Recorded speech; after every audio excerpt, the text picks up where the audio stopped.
So hey anime fans, the series name is What If Naruto Went into Winx Club. This is second part of the series, so let's start the series. The infiltration was perfect. He was nigh invisible to all around him and unnoticed.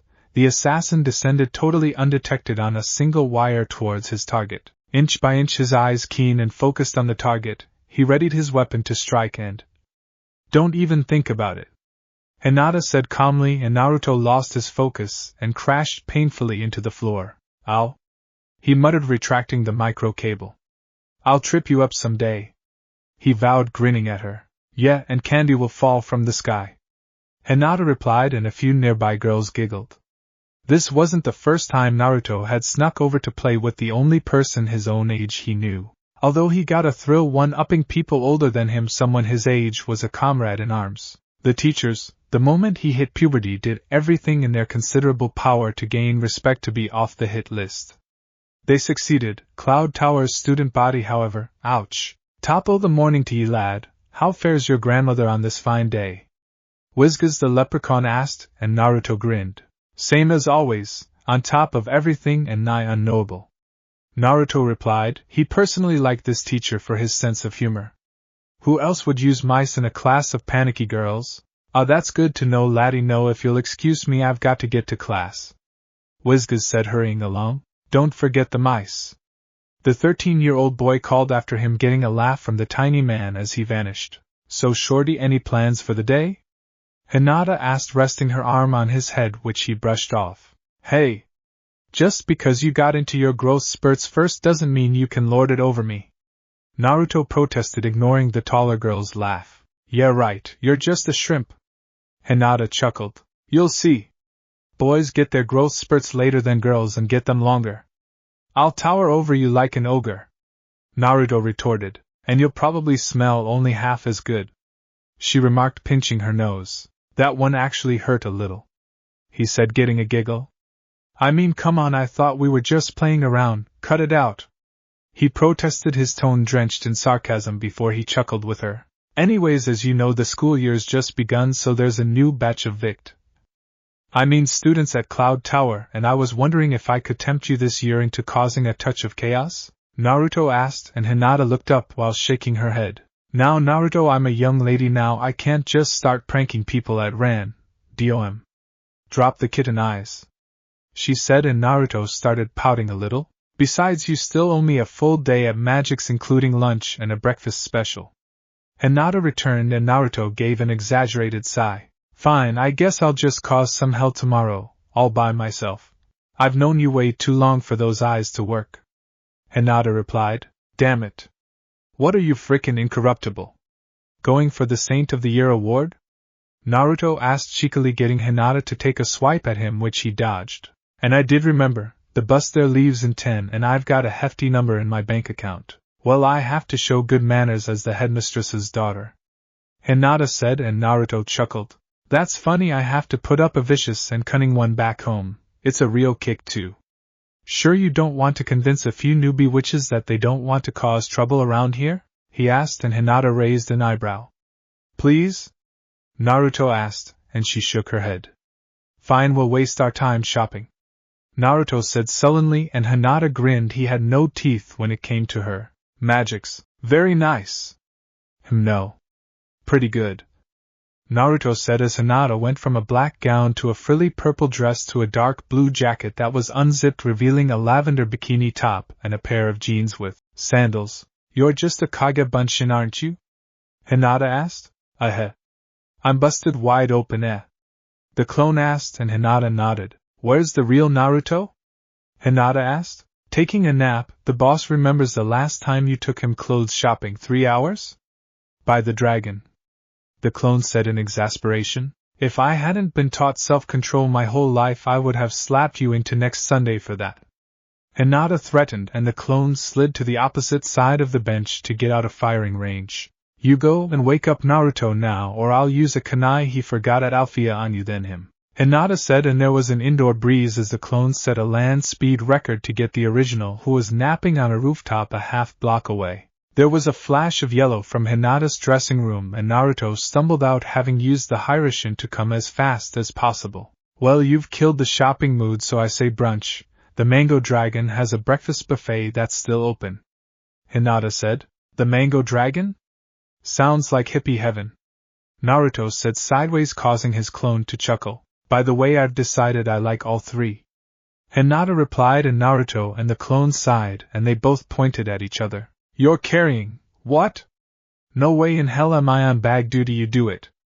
They said in perfect stereo, getting laughs from all observers but Hinata, who had seen this gag before. She just snorted in amusement. Both she and Naruto knew it wouldn't be long before he hit a growth spurt, and couldn't be called cute in the same way as a child anymore. So he was milking it while he still could. A lot of fun to watch actually, as he scanned left, right, and center using big blue-green eyes to get all sorts of things.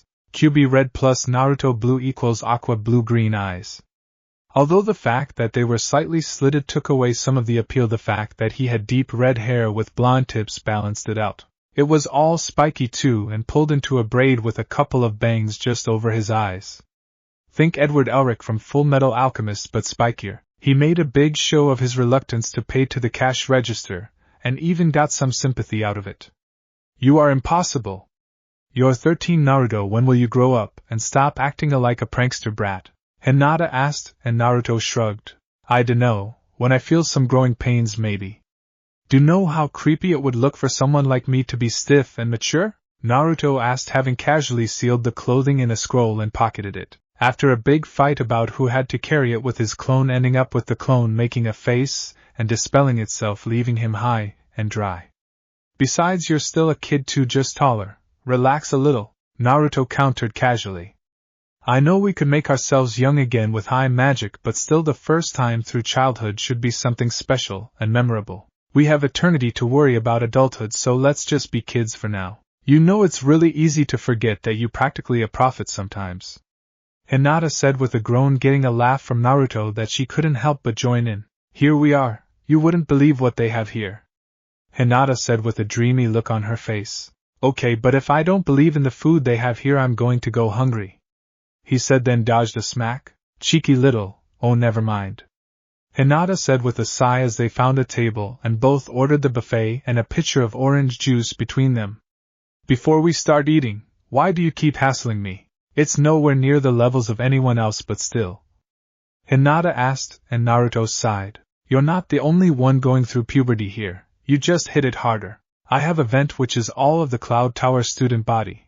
I prank them when I'm confused or frustrated, but you don't. You don't have a vent, so I give you a reason to go at me, and I send everything you do to me to the witches, Naruto said, and Hinata stared blankly as he stood up and went to get some food, coming back a bit later with a plate heavy with hash browns and bacon. Naruto ate heartily for a bit, and was halfway down his plate when he noticed Hinata wasn't moving. / way to be aware genius. / he berated himself, and snapped his fingers in front of her face. Hinata? Hina? Hinata-chan? Hyuga? Naruto asked and got slapped hard across the face. I am not a Hyuga. Hinata snarled, then calmed down. Sorry, it's just lost in thought, easy to do on an empty stomach, so grab a plate and think while you eat. Naruto advised, and Hinata got up to get her meal. While she was up, Naruto felt like someone was staring at him, and he turned to see a trio of 16-year-olds. Each one of the girls gave him really bad vibes. Curious at the feeling of dread, he tuned his hearing into them and focused his chakra so he could overhear. No. It's not the dragon fire, but it is similar. The one with glasses a lot like Naruto's and vaguely resembled Griffin at 16 said. Yeah, this is more of a destructive consuming fire than a creating bolstering one. The one with a fuzzy hairstyle said, glaring at him. Isn't he Griffin's grand spawn? We'll have plenty of time to figure this out. The last one said, and Naruto remembered who they were. New students at the tower, Darcy, Stormy and Icy in their order of speech, / so I guess these are the three witches. I was right, they do feel dangerous. They're killers. / Naruto thought, then a thought came to him. / I suppose I'm a killer too, but I killed to protect people. These three feel like they'd kill me for my hellfire. / Naruto thought, glaring at them somewhat. It was returned 1,000 full by the three witches, and a shiver went through his soul. / / these may be the 3 Grandma keeps looking for. I should tell her as soon as I get home. / He raised an eyebrow and faked a snort before turning away, hoping that they didn't try to call his bluff. Naruto breathed a sigh of relief as they got up and left. Without ping, but that was to be expected. Naruto, you're sweating, Hinata said, having come back as he was focused on listening to them and watching through the reflection of his glass. Sorry, it's just. He swallowed. Hinata, we have to cut this short. Those 3 witches are huge threats. Your mom and my grandma need to be made aware of this, Naruto said. Waiter, can we get our bill? Naruto asked as the man passed, and he nodded. Wait, just what kind of threat? Hinata asked, and Naruto sighed. Those 3 are the heirs of the ones your mother, my grandmother, and Saladin fought on Domino in the battle that destroyed the world. They're looking for the dragon's fire again, and your mother at the least knows where it is. We have to warn her at the least, or things can get very bad, Naruto said, putting the needed amount of money on the table with a generous tip as well. How bad? Hinata asked as she stood up in alarm and followed him as he carried. They could spark an apocalyptic war if they get what they want, and it's a guarantee that they will if no one is aware of who they are, Naruto said, and he thought. Hold tight, he told her as he grabbed her hand and started to go through some one-handed seals, and they both vanished in a flash of yellow light. Cloud Tower. And Naruto, why did we come to Cloud Tower and not Alfea?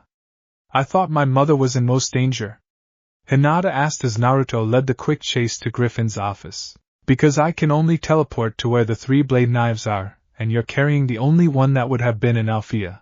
This gets everyone who needs to be in the know in it faster, Naruto explained, and Hinata nodded. Grandma! Big news! Naruto hollered as he wrenched open the door to find an empty room. Oh, brilliant, he said. We can still use the comm rune, Naruto said, and he activated it quickly. Naruto? Where's Griffin? And why are you at Cloud Tower, Hinata? Faragonda asked, surprised. They're here. The rebirths of the 3 who destroyed Domino are here as new students. Grandma wasn't in, but you need to know. I ran into them and they thought for a bit I had the dragon's fire, but then were actually able to sense my power type and accurately describe it in comparison to the dragon's fire. Naruto exclaimed. I will be speaking to your grandmother, young man, about how you know all this, but you are right to tell me of it. Can you positively identify them? Faragonda reprimanded, then asked, and Naruto nodded. Their names are Darcy, Icy, and Stormy. I remember them from a few class lists I messed with. They recognized me too, but they don't know that I know that they know. You know what I mean? He asked, and Faragonda blinked. I believe so. Anyways, you were wise in coming to me with this information. I will, however, ask that you escort Hinata through the passages back to Alfea. I don't like the idea of her in the same building as those monsters, Faragonda said, and Naruto nodded. Good, hurry along now, she said, and the hologram faded. Come on, we better go, Naruto said calmly, and Hinata nodded, a little unnerved by the rapid pace of all this. He led her into a hidden staircase that could be activated on all levels and hallways of the tower that led 1 floor down into the tunnels. I still can't figure out how this place can be found almost everywhere, and it's always the same small trip down, and I'm below the school, Naruto exclaimed. Temporal distortion, Hinata said, and Naruto turned to give her an incredulous look, and HSE sighed. You really need to read up on more than burning things. Temporal distortion effects are like summoning runes stabilized to allow a person to pass through without even noticing. This place, my home, and Red Fountain all have them all over the place in case of emergencies and to allow fast communication. Hinata explained a little smugly at knowing something he didn't. Oh, that explains a lot, Naruto said, then he threw his arm out, stopping Hinata. Tripwire, someone's down here, he said calmly, drawing what looked like a handle from his back pocket and activating it, getting a sword nearly 1.5 feet taller than him to burst out. It was made of pure blue energy, shaped like Zabuza's but without holes. What does this mean? Hinata asked. Either those 3 witches are onto us, or someone's on my turf. Neither is gonna have a pleasant ending, Naruto said. Well, isn't that interesting? A voice said from behind them, and Naruto let out a blast of dark blue energy from his sword while stepping between it and Hinata. The darkness receded in the blast to reveal a mostly familiar face to Naruto. Thorn? Naruto asked after a moment, and got a nod from the woman. What are you doing here? You graduated? Naruto asked. New job. It also means you can't do anything to me for the next 6 months, and I fully intend to abuse said leniency period. Thorn said comfortably. She looked like she was in her mid-20s now. So what are you teaching then? Naruto asked, deactivating the blade and pocketing it. He couldn't feel any illusions being pulled. Mystical biology. I'll be bringing all sorts of surprises to class. Thorn said with a grin which Naruto matched. I look forwards to it. Might I suggest a blood gorger vine? It's good to know about. Or perhaps the spider roaches inside the garbage area? A field trip there would prove very educational, Naruto said with an evil grin. Then he remembered the trip wire. Hey, were you trying to catch me with a prank? Naruto asked, and she sighed and nodded. Yeah, but mind if I ask who your girlfriend is? Thorn asked, and both Hinata and Naruto blushed. You yuck, I mean no way. He's just a friend, eh? I mean he's such a brat. Hinata protested. Ouch. Naruto said, and Hinata blushed and started stuttering. I thought you were over that. He asked. So who is she then? Thorn asked, grinning at the girl's discomfort. A friend and Faragonda's daughter. I was taking her back to Alfea when we ran into you. Naruto explained, and Thorn nodded. So what's a little fairy doing here? Thorn asked, and Naruto put a finger to his lips with a grin. Oh, fine, be like that, you little punk. Just remember 6 months. Thorn said, pointing at him. Just remember I hold grudges. Naruto replied as he casually stepped over the trip wire, and Hinata followed suit. I'll see you later, he said, and continued to lead Hinata towards Alfea. So, how long have you known about the witches? This sounds really big. Hinata asked. Since I was about 6? 7 maybe? I've been listening in on Grandma for a long time. I've picked up what I think is most of the picture. But there has to be more than what I know, Naruto said, frowning a little. Well, what do you know total? Tell me everything, Hinata said, and Naruto nodded. Those 3 we encountered in Magix are most likely the reincarnations or descendants of the 3 witches that led the destruction of Domino. Naruto started. But Domino's a wasteland, why would anyone attack it? Hinata asked. It was a lush paradise before those 3 got to it, complete with a royal family, and they held a massive power source. The dragon's fire. Hinata exclaimed, putting the pieces together, and he nodded. Exactly, it's the power of the same dragon from the very beginning. Anyone and everyone who gets their hands on it gains massive power, and those 3 want it. Naruto said. Well, what exactly are they planning with it? Would keeping it out of their hands really be necessary? Hinata asked, and Naruto nodded. If what was seen in the past holds true, they're megalomaniacal and ruthless, willing to kill anyone in their way. The entirety of their time at Cloud Tower will be mostly testing to see if they change at all, at my guess. You see, alone the dragon's fire is just like any fairy's or witch's natural proficiency, powerful if trained properly and maybe with a few extra perks than the norm. But if you already have an affinity, it acts like an amplifier, squaring your power who knows how many times. And if those 3 get their hands on it, well, Naruto explained as they neared the end of their trip, and he pushed open the secret door to Alfea. Welp, here you are, you better see Faragonda ASAP so she won't worry anymore. I still have to find Grandma, and see what we can do about all this. Hopefully I'm actually wrong and the heirs to the 3 suffered a childhood accident, or crib death. Naruto said, and Hinata stared. Hinata! Thank goodness. Thank you for bringing her home, Naruto. There's far too many unknowns with the 3 witches, so the sooner people get out of the line of fire the better. Faragonda said, and Naruto nodded. Yeah, I know. Problem is they sense the hellfire, and although they know it's not what they want, they're curious, and that can mean all sorts of things. Naruto said in a slightly haunted tone. He was heading into unknown territory with enemies who would play for keeps. If you'll excuse me, he said, remembering his manners that Faragonda had been teaching him since he was small. He rarely used them though. A flash of yellow later, and Naruto fell onto his bed from a Hyrule seal he had successfully made himself after weeks of trying. It was on the overhang of the walkway for the mini library above his bed, and, hidden in the shadows, he was sure even his grandma didn't know about it. He was wrong, but hey, good attempt. He almost fooled her, and by almost I mean she caught on 10 seconds in. Hey, you just can't slip a thing past that woman. Trust me, Naruto has tried. Naruto went to the central staircase, a plan forming in his mind. When he got there, he sent out a dual nature chakra pulse of both demonic and natural nature. It acted like radar, and anyone even somewhat trained in chakra sensing would feel, but only Naruto, Griffin, and a couple members of the faculty were even aware of its existence. Naruto concentrated, feeling all the students, and most of the faculty's chakra signatures, including the three witches. / Eldertrud, Zarathustra, and Grandma are on the roof. Probably to punch a hole in the clouds to let astronomy lessons happen.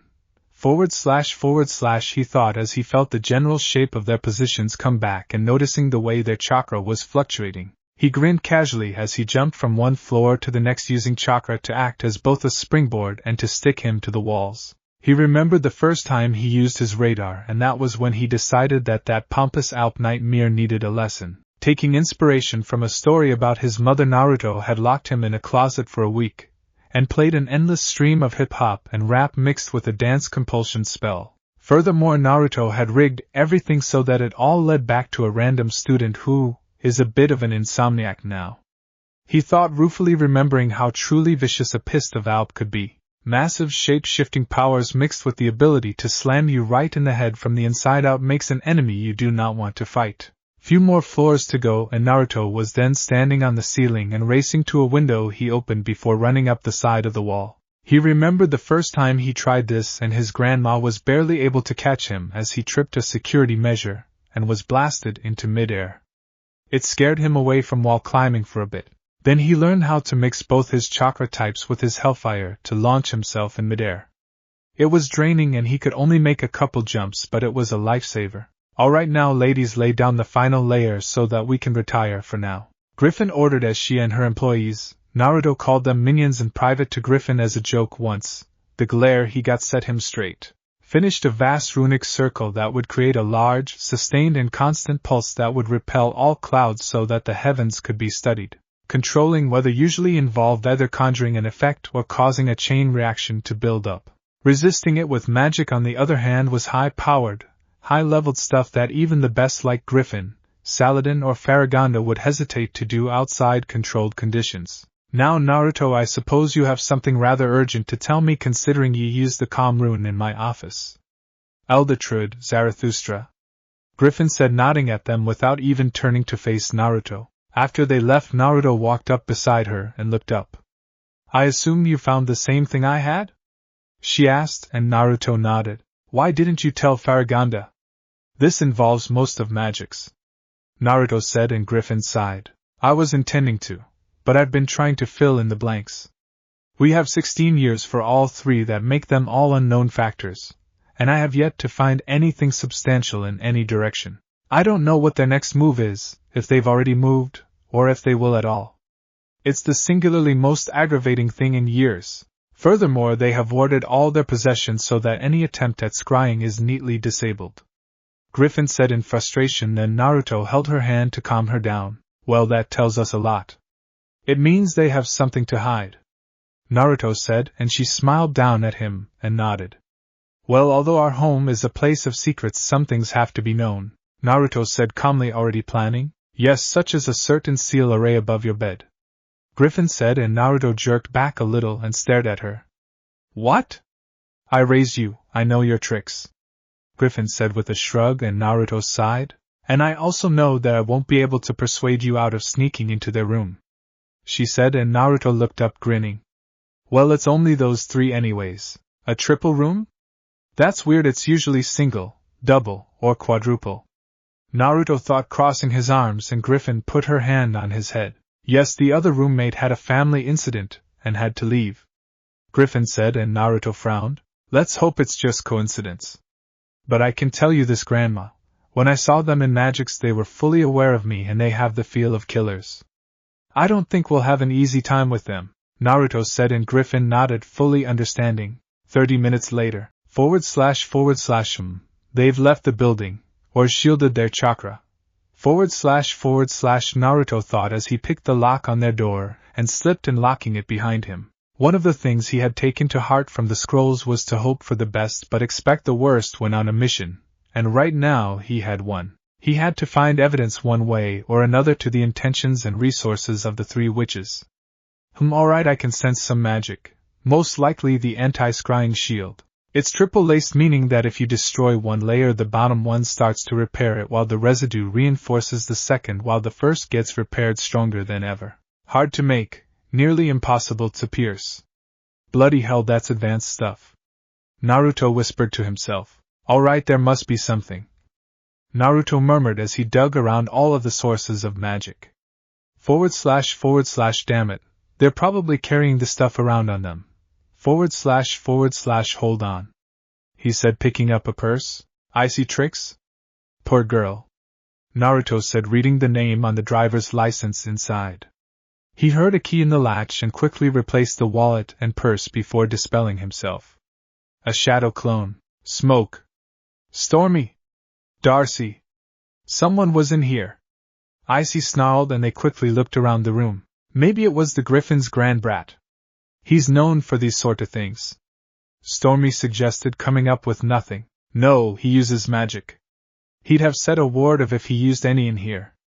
Darcy noted, trying to sense any residue spells but coming up blank. Still someone, or so much, has been in here, probably a smoke user. And when I find out who... Icy snarled, her eyes glowing a frosty blue in her anger. But there's no magic, they'd have had to pick the lock, relock it, then disappear with only a wisp of smoke in the 10 minutes we've been gone. Darcy said, calming down a little. Still, sisters, this is not good. We need to find which bitch was in here and put a lightning bolt through her. Stormy said, raging a little. Getting angry won't help. Save it for when we figure out who is here. Till then we tighten up the wards and lay some bait. Icy said, I get first dibs on the bitch. Stormy said, electricity dancing around her a little. Naruto let out a breath as he came out of meditation from absorbing the Kage Bunshin's memories. He found that with practice he could create an almost full power clone that could take serious damage before dispelling, but he had to meditate to do so. Find anything? Griffin asked, causing Naruto to jump a little. She'd snuck up on him. Only that the scrying shield is triple layered, which means a bunch of things. Naruto said. Yes, that they are exceptionally skilled and powerful. Griffin said, and Naruto nodded. It also means they have something valuable to hide and that they work very well together. Could be the fact they're siblings, or maybe something more. Naruto said. Twins are known to have close bonds, sometimes even empathy. Griffin noted, and Naruto shook his head. But triplets? And besides, we both know that usually happens when they have the same mana type. These three don't. Naruto said, and Griffin nodded. All signs point to danger. Oh, and Naruto, I put the payment for a B rank mission into your account. Griffin said before vanishing. Wait, what? Naruto asked, but his grandmother was gone. How does she do that? He asked his bedroom. What you came to see, so what exactly did she do to you? Naruto asked, exasperated, as some country hick was hassling a girl his age with a really bony frame. The man had ranted on and on about her being dangerous, and doing all sorts of nasty things. Well, she turned me into a newt, the man said, and Naruto's jaw dropped, and his right eyebrow shot up in the pure incredulousness of that statement. I got better? He said. Fucking dragon, did I walk into a Monty Python sketch? Naruto asked, looking left and right for cameras. Finding none, he sighed again. Unbelievable. Look, you ignorant crap pusher, if you keep this up then you're going to be hurting in places you don't even know you have, and it won't be by me. Naruto said, his eyes flickering with traces of hellfire. His body was slowly adapting to it. In a couple more years he figured he'd be completely fire immune instead of resistant enough to go skinny dipping in lava. He couldn't stay in for more than 5 seconds, but that was beyond the point. Then when I catch wind of it, and I will catch wind of it, I'll ram this so far up your crap hole that your whole inbred family won't be able to sit down. Naruto threatened, calling up a long, jagged and spiked purple crystal pole in his right hand as he picked the guy up by his shirt with his left one. Naruto, to his delight, had figured out his natural mana type was crystal, letting him do all sorts of fun things with them. He'd already figured out how to make hollow ones full of hellfire, and throwing spikes 3 times the size of his body like a bullet just had an appeal that he couldn't explain. Do you understand? he asked the fat farmer redneck, who nodded shaking and was then dropped unceremoniously on his butt and he ran off. You alright? He asked the girl, who was blushing a little and hiding behind her hair somewhat. I'm fine, you didn't have to help me, you know, she said, and Naruto shrugged. Well, just seeing anyone given crap they don't deserve just pisses me off. I suppose it's because apparently I was given a lot of crap before Grandma found me, Naruto said, chuckling, glad he couldn't remember something that had apparently been downright nightmarish by his grandma's description. Found? What happened to your parents? She asked. You haven't been keeping an ear on the gossip pools, have you? Naruto asked, and she shook her head. Well, according to the most recent one, I am the end result of a demon being killed by a crystal sword that had a blood-drenched chip embedded into the ground, and when the rain came the mud was soft enough for my 3-year-old self to claw out of the dirt just in time for Grandma to find me, Naruto said in a grandiose manner before snickering. Wait, so you're Naruto Uzumaki Everto, Griffin Everto's grandson? Naruto said with a slight bow, and I saw you at Cloud Tower once or twice. Everto is Latin for demonic. You did? Yeah, but I was practicing a camouflage technique both times, so I was pretty much invisible, Naruto said. Oh, she said, blushing. I gotta go, she said, dashing off. Sio Lucy, he called out to her, grinning, then vanishing in a flash of yellow light, and reappearing on top a nearby building in time to see her turn around with wide eyes. How did he know my name? Lucy asked in shock, and Naruto, having caught it using chakra, snickered. There wasn't as much thrill pranking people his age, but one-upping them like this left the same feeling of self-satisfaction. He turned to walk off, and a red-headed girl a head shorter than him was glaring at him, and hovering so she was eye to eye. That was mean, she said crossly. What? Naruto asked. You shouldn't mess with her head like that. I don't care what you think, she looks like she's a good person, she said, nearly putting a finger in his eye. Look, lady, I think you missed the bit where I defended her from that country twit, Naruto protested, completely taking the wind out of her sails. You what? Mirda asked, then her eyes widened when Naruto just vanished in a flash of yellow light. She had seen him toy with Lucy for a second and had blinked just as Naruto Hira shined away, so she missed the yellow flash. Naruto reappeared in his bedroom at Cloud Tower and panted for a second. He had figured out how to Hirashin without a seal a year ago, but the bigger the distance, the bigger the drain. He put too much of his natural chakra in that one. I'll have to stick to my demon energies using that. They're limitless, by natural ones aren't, he said as he got his breath back. He had, true to his boasting a few years prior, had shot up like a rocket, and was now leveling out at an even 6 feet tall, a full half-foot over Hinata. // The Alp should be giving a class now. No, he made it pretty clear that I'm not supposed to be there. / Naruto thought, remembering the incident a few months back where he had used the sexy jutsu in the middle of his class while henged as the guy's duplicate. The chase lasted 3 hours before Griffin broke it up and sealed Naruto's powers for a 3-day period. Luckily, since Naruto had long developed a fondness for ninja wire, he could still pretty much fly. He sighed, not really knowing what to do. He had really nothing planned for the day. Then he felt a familiar pulse and grinned wickedly. Well, looks like Miss Prissy Princess is back for the year, he said, and poured a bunch of demonic chakra into a sealless Hirashin and vanished to reappear on the border of Alfea's territory. Luckily it was behind a tree, so his victim was unaware of his presence. / Stella has a friend with her, and I'm guessing those are the girl's parents. I'm not sensing a lick of magic from the two of them. Where did you find this stray princess?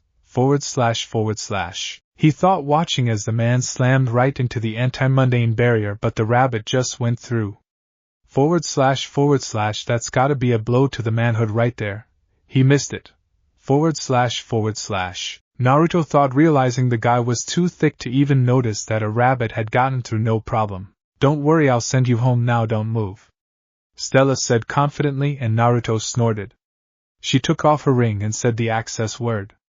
Solaria, and it extended into a staff with a sun-like design at the head. Cheater, even use her own unaugmented magic, Naruto called out, leaning against the tree now in plain sight. You! I knew it was you who sent that ogre, Stella called out, and Naruto raised an eyebrow. Oh? How do you figure that, princess? Got any proof? Naruto asked, using Hyrule to teleport right into her face and match her glare. He had to look down a little to get it eye to eye, but that only added to it as he smiled broadly, his elongated canines showing. Which spawn? Stella shouted at him. Spoiled brat. Naruto countered. Demon freak. She screamed. Failure. He returned, smiling even more now. Jackass. She said. Dits, he said. Okay, break it up, you two. The redhead that Naruto gathered was Bloom, said, getting between them. Alright, did you send the ogre?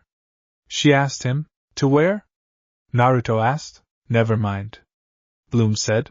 Was the ogre in brown overalls? Naruto asked, getting a suspicion. Yes, I knew it was you. You're still ticked off about my dumping you, she announced, and he spun around and was nose to Stella. Alright, first off, we mutually broke it off on what I thought were good terms, princess.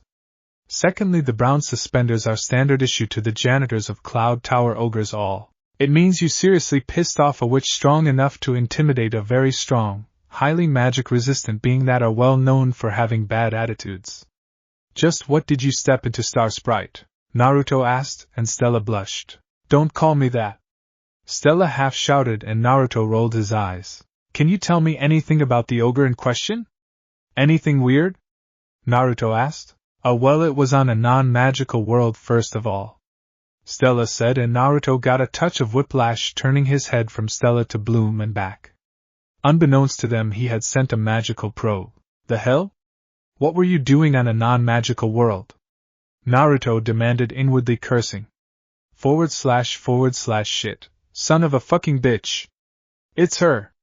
She's got the bloody dragon's fire. Hell, she's already had a magical sentient animal drawn to her presence, if what I'm sensing about the fuzzball's right. / he thought. Never mind, I'm sure you're pretty busy. Good luck getting this past Griselda, though, she's a sharp one. And holds grudges. Naruto said, smirking. Oh, so she's still mad at you about the banana cream pie incident? Stella asked, laughing a little. Not half as mad about you blowing up a chemistry lab to find a new shade of pink. Naruto countered. Touché. Stella replied.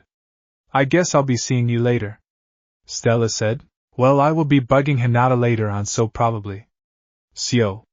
Naruto said, bowing with a flourish and vanishing in a flash of yellow light. I still don't know how he does that without magic. Stella said. You two dated? Bloom asked, her eyes wide.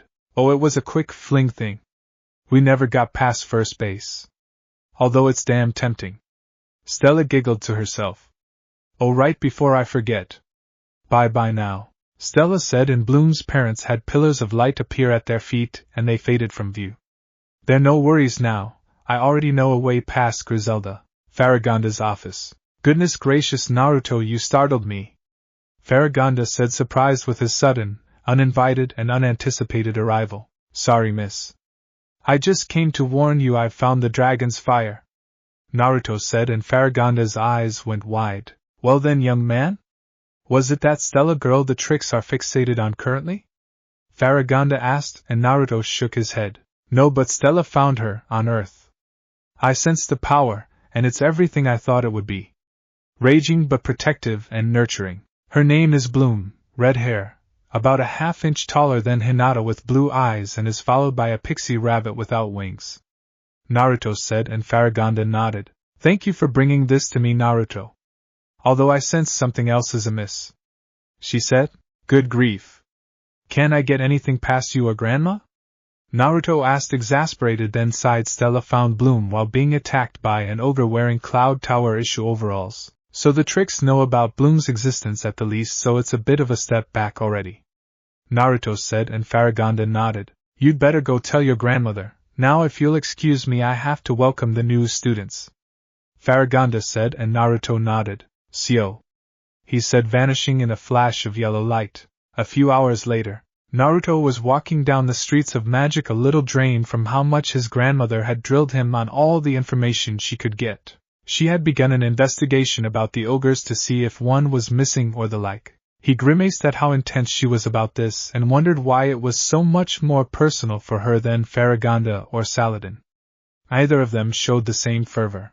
He was getting looks left and right, and in all honesty Naruto couldn't blame them. A 6-foot mane with a long crimson braid and golden spikes for bangs, wearing a black trench coat, and with a vicious custom black claymore that was as big as he was hanging to his back without any form of hooks or straps was indeed an odd sight. He was proud of his sword, or the Ninth Reaper, as he called it.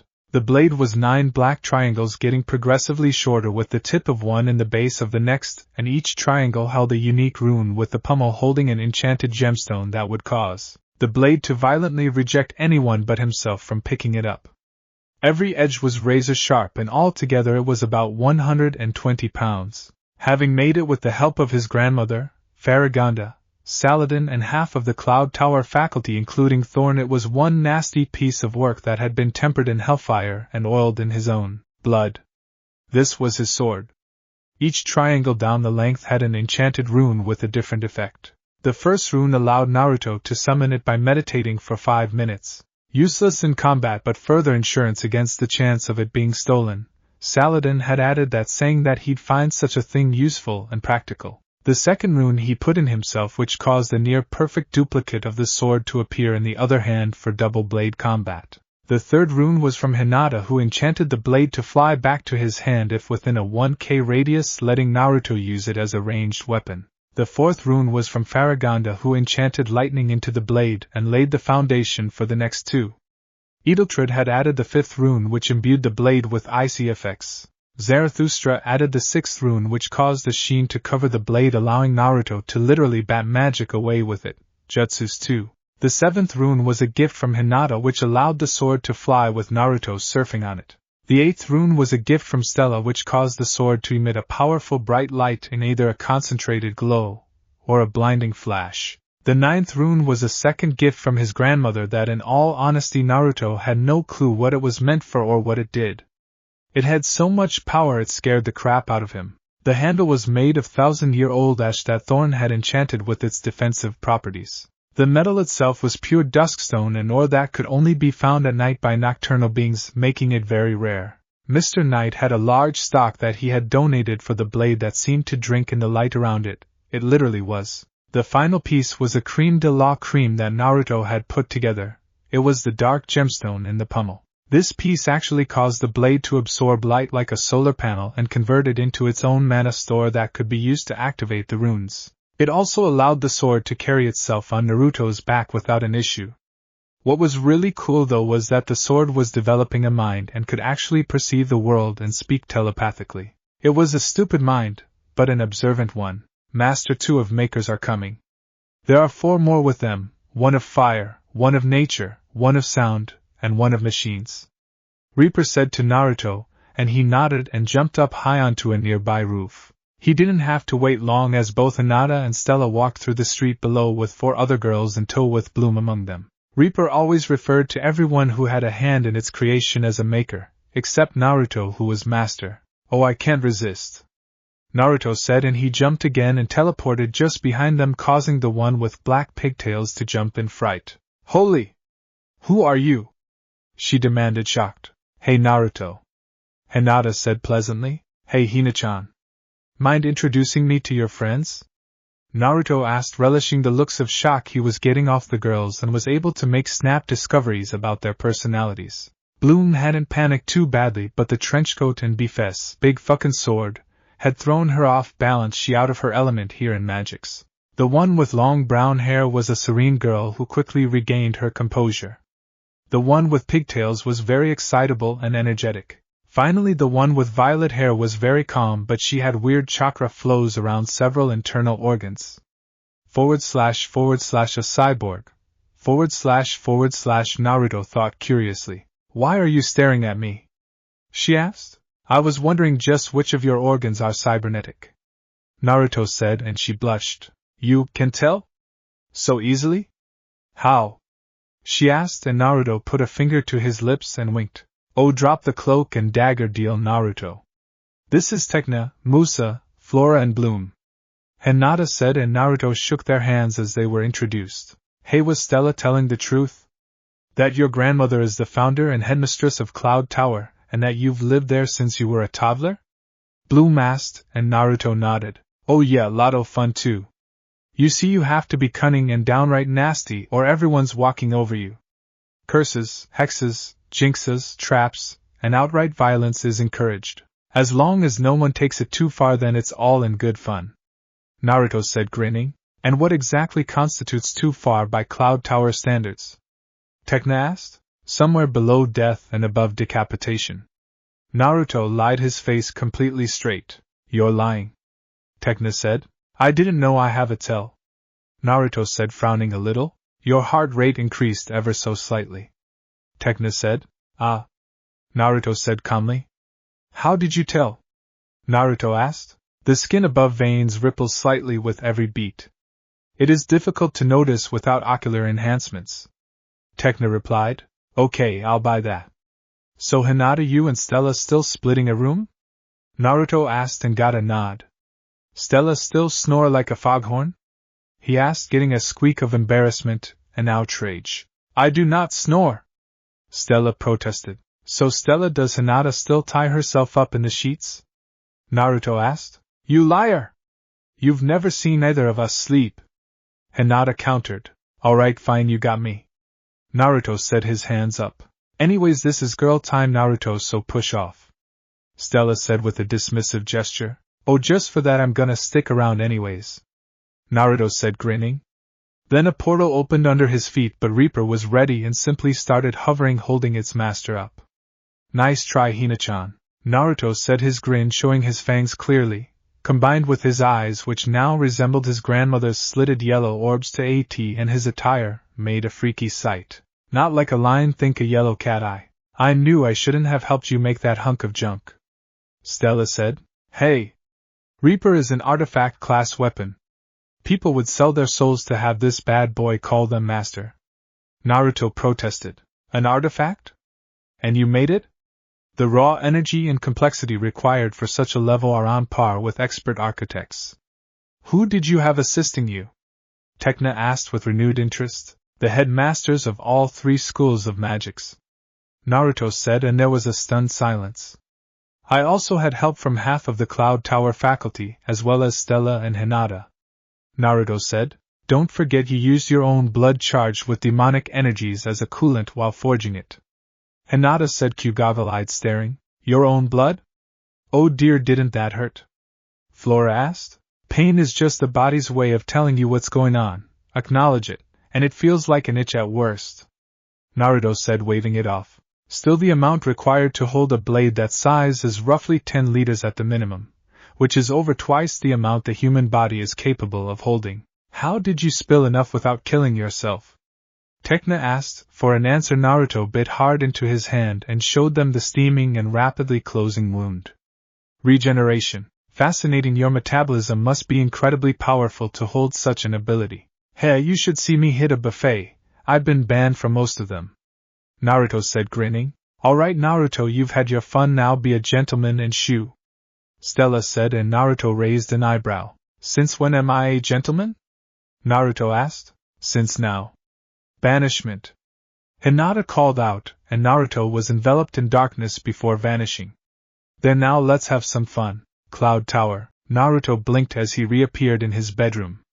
Man, Hinata, you've gotten quick on the draw, he said, grinning before vanishing again in a flash of yellow. / still I wanna see just what scam Stella cooked up. It's probably only half-baked because it was on the fly, but still I wanna see it fall apart. / he thought as he reappeared on a rooftop with them down the street. A few moments of roof hopping later, and he was in close range. What the? Bloom's gone? Naruto said, then his eyes widened as he remembered the secondary effect to Hinata's banishment spell. Temporal distortion. He'd been gone anywhere between 10 minutes to 3 hours. / son of a bitch. Hinata, you should know better than to use that on me. He swore mentally loud enough that Reaper heard it on his back. Reaper, I want you to find the nun maker with fire magic, Naruto said, and his brow furrowed in concentration as he sent out a chakra pulse. 5 near fire users. Reaper informed him, and Naruto sighed. He'd already sensed them, but none of them were even female. Then he got it, just a wisp near the edge of his range. How long was I out? Naruto asked as he jumped off and using both Reaper's flying and adhering abilities flew towards Bloom's signature with the only sound being the trenchcoat flapping in the wind. Well, I am a fairy! Bloom announced, trying a pathetic attack against the Trick Sisters. / maybe I was wrong about her having the dragon's fire. / Naruto thought as he watched her get trapped in ice crystals, blasted back by waves of darkness, then hit with a twister. / if it gets too dangerous I'll step in, but I want to see what she's capable of. / Naruto thought. Demon's Mirage, he said, and quickly faded from sight into nothing but a slight shimmer on the rooftop. In short order Bloom was reduced to a fairy sickle, and just as he was about to interfere when Hinata, Stella, Tecna, Flora and Musa showed up and powered up. Along with some music. What the fuck? He whispered, hearing the strange word Winx being repeated over and over as all 4 of the girls erupted into different colored light and stepped out transformed. Stella had a glittery yellow top and short skirt with her staff out and ready and orange-heeled boots. Musa was in a similar outfit that had transparent mesh between the two and a pair of headphones on. Flora was in a single-piece version that looked similar to pink flowers that would flow in the wind, complete with a choker that had a clover on it, and a pair of elbow-length pink arm warmers. Tecna really stood out in a full purple bodysuit with a swept-upwards helmet. Each one had mini wings on them, with Tecna again the odd one out with a flowing glowing green hook for wings. Naruto glanced around for Hinata, then saw her. Her transformation produced no light, but instead sucked it up so it was nearly invisible. She was in a tight black kimono and female shinobi sandals with a small pair of black feathered wings on her back. She was a fairy of space and time, creating dark portals to do her duty. Not someone to mess with, especially since she specialized in redirecting attacks. The only guaranteed way to get her was by surprise. Though in battle there are no guarantees. Naruto half-consciously quoted from a biography of his father Minato Namikaze. / looks like born fairies have horrible pun names. / Naruto thought as he saw the girl's power in action against one of Cloud Tower's janitors. A nearly blind and very mild-natured ogre run named Canute. Kid of his litter, but surprisingly smart for an ogre. In nearly no time the poor oaf had been tossed away like a rotten apple. Icy attacked in short order with a minigun-like barrage of ice shards, and Tecna called everyone behind her, and created a shield that the ice broke and shattered against. / looks like it's designed to stop physical attacks using a high-energy barrier and a pulsing shield-like pattern. If the pattern is disrupted with more energy, or if it's pierced, the whole thing will shatter with a / Naruto thought before Stormy blew up the shield with a simple burst of lightning. Yep, he said, time to get in there. He said as Hinata and Stella stood up to prepare a teleportation, and Naruto raised a crystal shield through the alleyway to block the ice blast. He let it shatter and dissolve before taking off, still under the disguise of his demon mirage. He decloaked and landed just as Stella was about to confess. I may have been fibbing a little about Bloom's background a little. I'll explain everything on the way back to Alfea, Stella said. And where were you? She asked Naruto. Ask Hina, she's the one that chucked me into a time gap, Naruto said, and Hinata had the decency to blush. Still, you girls need to learn about biting off more than you can chew. Those 3 are dangerous even by my standards. If I hadn't put up a shield to halt the blast teleportation or not, you'd be corpsicles, Naruto said, and they looked nervously towards each other. Wait, you saw that? Musa asked. Yeah, I was about to step in when you showed up to help Bloom, and I wanted to see what you're capable of. I forgot for a bit that almost all of you are first-year students, and I should have stepped in earlier. I'm sorry, Naruto said with a slight bow. That's alright. A confused Tecna said, unsure of herself. You girls had better head back to Alfea. It's past curfew. Remember Hina-chan? Naruto asked, smirking. Oh no, Mom's going to be so worried, Hinata exclaimed. I'd better get going myself. Syo! Naruto said and vanished in a flash of yellow light. Cloud Tower. And just where were you, young man? Griffin asked as Naruto reappeared, causing him to sweat drop. / I just can't get away with anything, can I? / Naruto asked mentally. I was watching the tricks and making sure that they didn't outright kill anyone. Naruto said. You're not telling me everything. A statement, not a question. / I really can't get away with anything. / Alright, I was following the girl that I think has the dragon's fire. She's befriended Stella and Hinata as well as 3 others. The ogre that attacked them was Canute. The one with the dragon's fire shows next to no skill with magic, further confirming the fact she was raised on a mundane world. The Trix sisters are still focused on the Ring of Solaria and as of yet have not noticed what's right in front of them, but it's only a matter of time now. I think that we should use Canute ourselves so that we have a pair of eyes and ears in their circle. Naruto explained and Griffin nodded. Yes, that would be useful. A recording rune that shows us what he sees and hears would do the job nicely. You're off the hook this time. Don't let me catch you breaking curfew again, Griffin said and Naruto nodded. Alright, Grandma, you won't catch me breaking curfew again, Naruto said and Griffin glared at him for a moment before laughing. Oh yes, I've done a good job with you, she said, patting him on the back, and was swept up in a bear hug. Damn straight. Well, I'll see you at breakfast, Naruto said, smiling as he put her down. Sleep well, she said as she closed the door. Good night, Naruto said before putting Reaper on its stand. He hung up his trenchcoat and jumped to the 2nd level without a hitch. He stretched in his scarlet muscle shirt and baggy black cargos held up by a burnt orange leather belt that tied into a pair of running shoes that were dark gray. Alright, I've got down that Hiraishin like the back of my hand. Now for the other original, the Rasengan.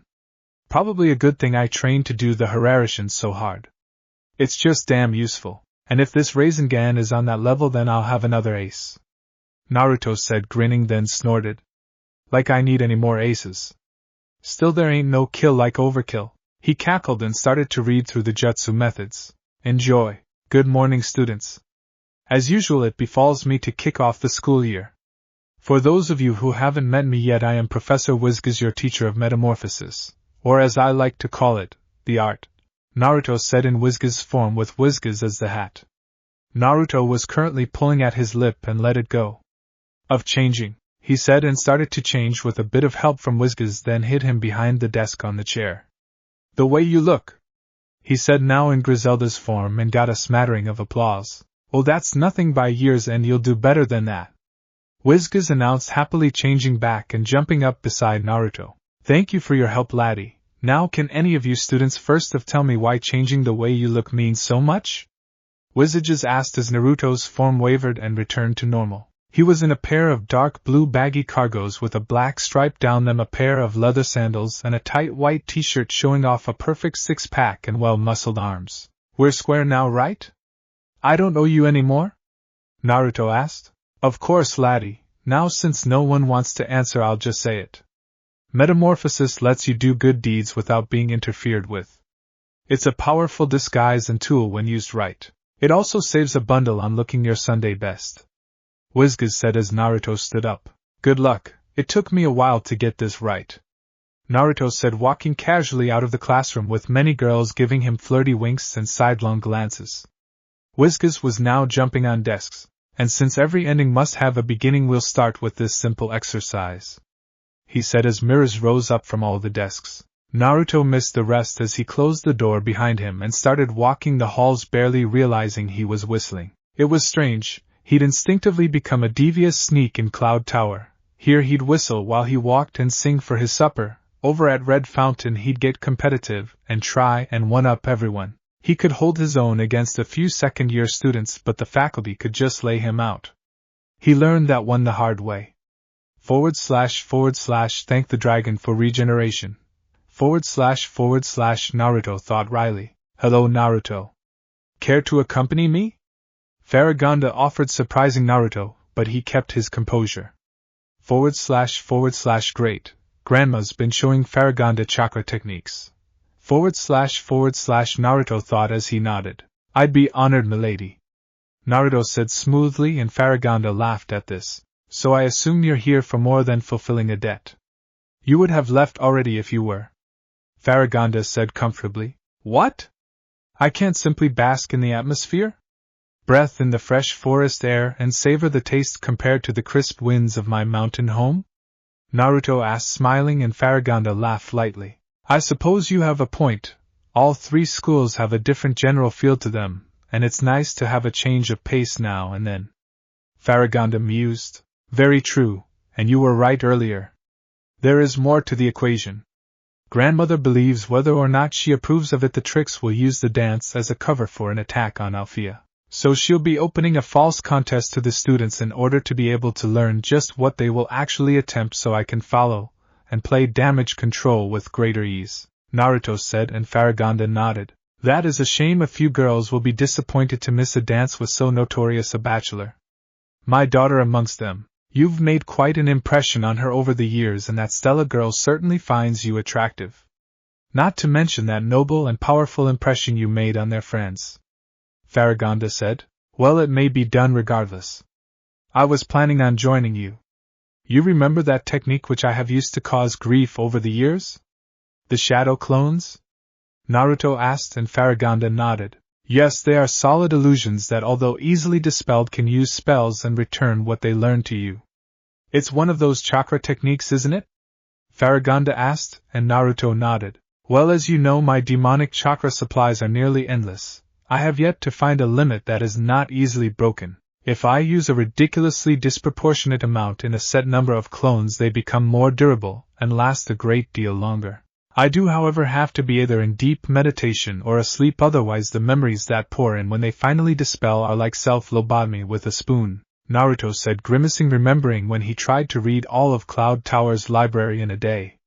He'd been out for a week after that stunt, and then grounded for 2 more. He was still sorting out all the knowledge too. Oh dear, it's best to use such a technique sparingly then, Faragonda said. Oh, I do. The most I ever use during training is 3. 1 to read theory and reference books. 1 to work with mana, 1 to work with chakra, and I myself practice the sword so I gain muscle memory, Naruto said, and Faragonda nodded at this. So what is your plan? She asked. Well, I'm going to be at the dance myself, while several shadow clones tail the tricks under a demon mirage. They'll be on damage control, and since I'm liable to be seen by them, I have an alibi as well. They don't know about my clone abilities yet. Naruto explained. Very good, but before you leave, care to tell me whom you will be dancing with? Stella? Hinata? Bloom perhaps? Or one of their other friends? She asked, and Naruto grinned foxily. Heh, you forget. I can do all of the above at the exact same time. With my chakra stores I could do the waltz with all of Alfea. Naruto said, his eyes twinkling with mischief. Oh, go home, you troublemaker. Faragonda chided him, amused herself, and let herself laugh when he vanished in a flash of yellow light. That boy, he always surprises you, she said, and decided to take the scenic route to her office, humming as she went. Cloud Tower. Naruto appeared in his room and stretched, working the kinks out of his arms and back. Using his natural chakra to cross those kinda distances was a little tiring, but he recovered quickly and liked the feeling of healing. It told him he was getting better and could do more. He grabbed his trenchcoat and reaper, changed from sandals to combat boots with socks, and stalked out of his room, fishing a pair of fingerless gloves out of his pocket and slipping them on. He yawned broadly as he neatly stepped over a tripwire of one of his more recent victims, trying to catch him in the very prank he used on them. This warrants retribution, Chica, Naruto said, grinning, thinking up a prank for the bird-based which was mostly based, yes, around birds. / a simple translation rune tuned to the common chicken in an unnoticeable location will provide hours of entertainment. / he thought, his grin turning evil. He had learned a while ago to figure out individual tells and put 2 and 2 together quickly when witches came for revenge. Naruto prided himself in his lack of a signature on his pranks. That had unfortunately become his signature, but learning to fake another person's made it ever so sweet. Chica was a flighty type of witch, so she'd stay far away from the scene of the crime and use something quick, dirty, and simple. The black raven feathers that were signature for her magic pinning the wire to the walls were also heavy-duty hints. Hello, Chica, Naruto said ominously in a hallway, his hand on the back of her neck, and she swallowed. Did you really think something that pathetic would catch me? Naruto asked as he channeled the tiny symbol on his knuckle to travel down her back and activate in 3 hours. You'd better watch out now. I like revenge even more than simple random malice. He hissed in her ear, chilling the blood, and vanished in a swirl of dark fire which was a simple disguised Hirashin. Phew! And the games begin, he said to himself, chuckling as he casually stretched in the sunlight on the top of the school. This'll be the year that makes or breaks it, Naruto said comfortably. He took a deep breath. I have to admit I'm a little scared. Naruto said, well, regrets or not, I have a job to do, and a home to protect, Naruto said with self-conviction, his eyes flashing red then blue with energy as both types of chakra flared into a massive aura, one after the other, with the red one twice as long, twice as wide, and twice as tall. He then looked up at the sun. I think I can swipe an early lunch, he said as he used the Hirashin to jump down several floors to the central staircase, then jumped into the void and down another 15 floors, using the floor on the one above and a chakra-covered hand to launch himself into the kitchen, neatly avoiding being seen by the cook. The man had a bad attitude but was good at what he did. Really good. So good he would lip off to Griffin and keep his job. Naruto cloaked himself in chakra and demonic chakra equally, causing light to bend around him, leaving only a slight disturbance in the air. Think the Predator. It was his ninjutsu equivalent of the demon's mirage he used when he didn't want his mana sensed. He reached out to a large bowl full of chopped veggies, intent on getting a handful when the ladle rapped hard on his hand. You stupid brat. This is my kitchen. Out. Get out. And if I catch anyone else in here, I'll chop them up for the stew, the cook said, beating over the still cloaked Naruto with the ladle and shoving him out into the hall, slamming the door behind him. Well, that could have gone better, Naruto said, decloaking at a nearby witch laughed. Oh, screw you, he snarled, knocking her out of his way. He just felt lucky that ladle was clean. He was getting a little big for the direct approach of just walk up cloaked and snag something, especially now that he was eye level with that bad-tempered blue-skinned fat ass that hopped everywhere he went. Damn Jiangshi. Chinese vampire Shinko's species. Jiangshi? Is that what the blue tub of lard is? The witch asked. Don't you have classes? Naruto asked, turning to get a good look at her. She had pure white hair and a spiderweb pattern all over her clothes. Don't you? She countered. I'm the headmistress's grandson, not a student, Naruto said to her. So you get preferential treatment? Oh, that's real fair, she said. 3 things. 1. Life's not fair. The shit you got when people realize you're a witch should have taught you that. 2. I've lived here since I was 3. I picked up a hell of a lot over the years, and my idea of time well spent includes practicing and expanding my powers. 3. And this is the more important part, Naruto said, drawing her close now and grinning. The faculty unanimously agree that they couldn't handle me being in their classes, he said, and she chuckled. Fine stud, you made your point. Still, what's a jiangshi? She asked. Hopping vampire. They have a couple extremely enhanced senses on top of massive strength and speed. The cook has enhanced smell and taste, so he really knows what he's doing. And he's also serious with death threats. If you look through the mystery meat he sometimes puts out, you might find jewelry from the poor bastard he chopped up, Naruto said. I'm calling bullshit on that, she protested. Call it what you will, but avoid ending in the stew, Naruto said, and vanished in front of her. Again, this was a normal Hirashin, but he used an illusion to smother the light. // It would have been fun to keep tormenting her, but I was getting close to the ridicule's line. // It was another term Naruto coined while trying to lie to his grandmother. He could get away with it to a certain point, but when he crossed a certain line the game ended. // So nothing till lunch. // He thought, then tried to use the Rasengan, getting a lot of wind as he spun his chakra violently in his hand until it was enough to throw him around if he hadn't used the tree walking technique to stick to the floor. Good thing I'm back on the roof, he said, the glowing blue energy spinning wildly in all sorts of directions. Let's see what next? Naruto asked himself, pulling out the Rasengan scroll. Alright, it's incomplete, but up next is containing and maintaining it. How the hell am I supposed to do that? A skin over the ball or something? Sweet, Naruto said, musing out loud and getting it. He concentrated on forming an empty chakra skin and created a Rasengan under it, and it formed within a second. This doesn't seem like I did it right, Naruto mused, tossing it over his shoulder. Vleiwish. Naruto blinked and whipped out the scroll again and read it through. No. He wasn't able to either chuck it or put elements in it before he went 10 rounds with that fucking fox. I'll figure out how to do it the normal way, then add elements then. This is supposed to be a big bad trump card, could mana be added? He mused, then tried to combine them in one hand and was blasted back 10 feet with chunks of stone attached to his feet. Ow! He murmured. That just looked painful. Griffin stated from overhead. I can't dally long with my paperwork breeding like vermin, but might I suggest using one hand for mana and the other for chakra? She said, and Naruto grinned. And could you keep collateral damage to a minimum? The whole tower is self-repairing, I could knock it down, and it would literally pick itself up. Naruto said, putting his hands behind his head as the stones on his feet rolled away and seamlessly melded into the tower again. Don't you even dare try. She said dead seriously, and Naruto threw up his hands in submission. Alright, I won't.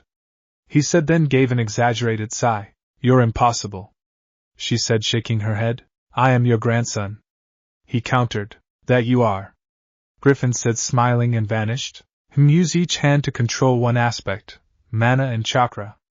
But there are 4 mana, chakra, wind and hellfire. Naruto thought, and he concentrated and kicked himself up and concentrated, making a doppelganger like Darcy would. As a mana creation, it had a perfect copy of his chakra.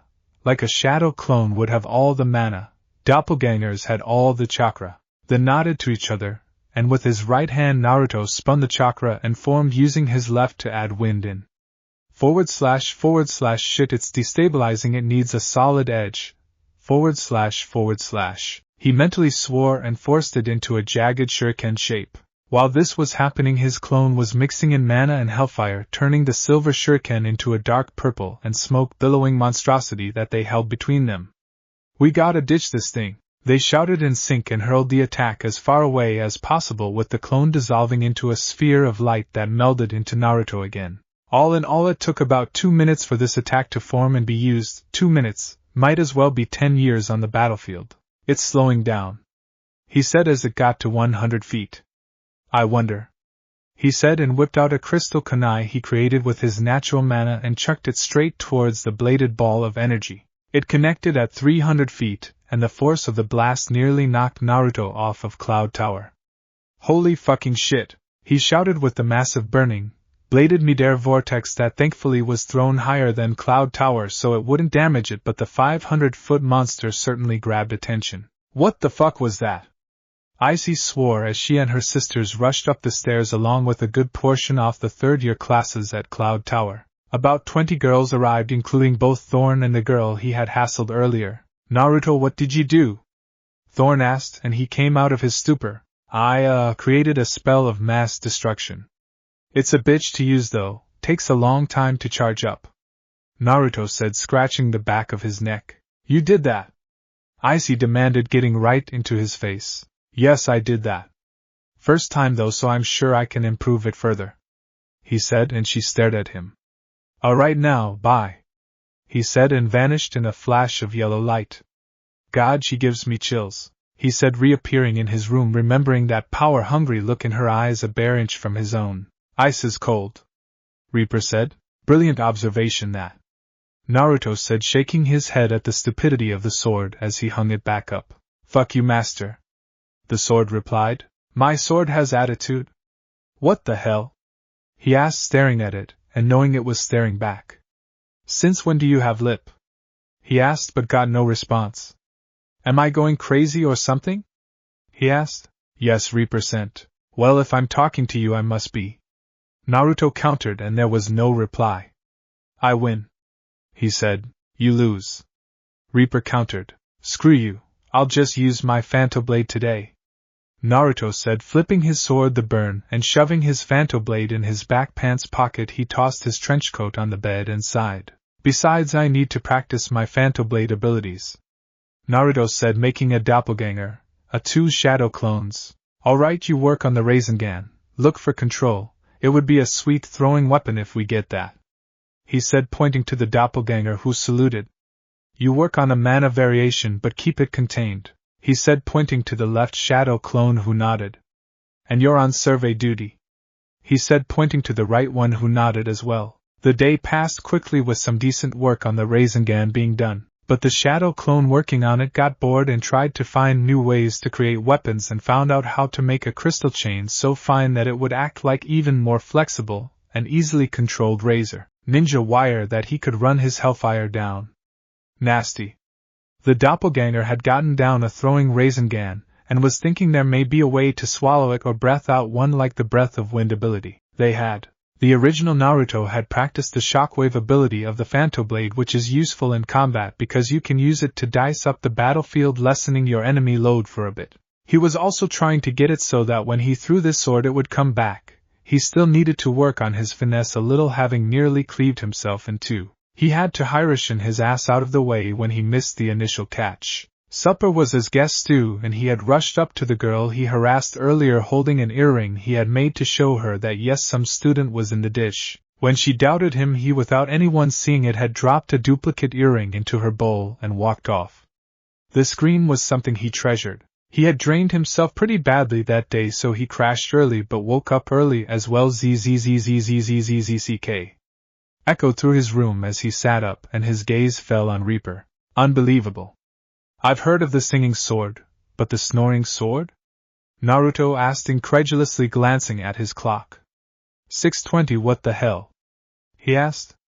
Fuck it, I'll just have a huge shower, he said, scratching as he grabbed out a random assortment of clothes and headed down to a nearby bathroom area. He got into one of the larger stalls and turned on just the hot water and frowned when nothing but steam gushed out of the nozzle. He sighed and added a little cold, getting bubbling hot water to pour over him as he went through the long job of washing his huge head of hair. He finished an hour and a half later, walking out feeling refreshed and very clean.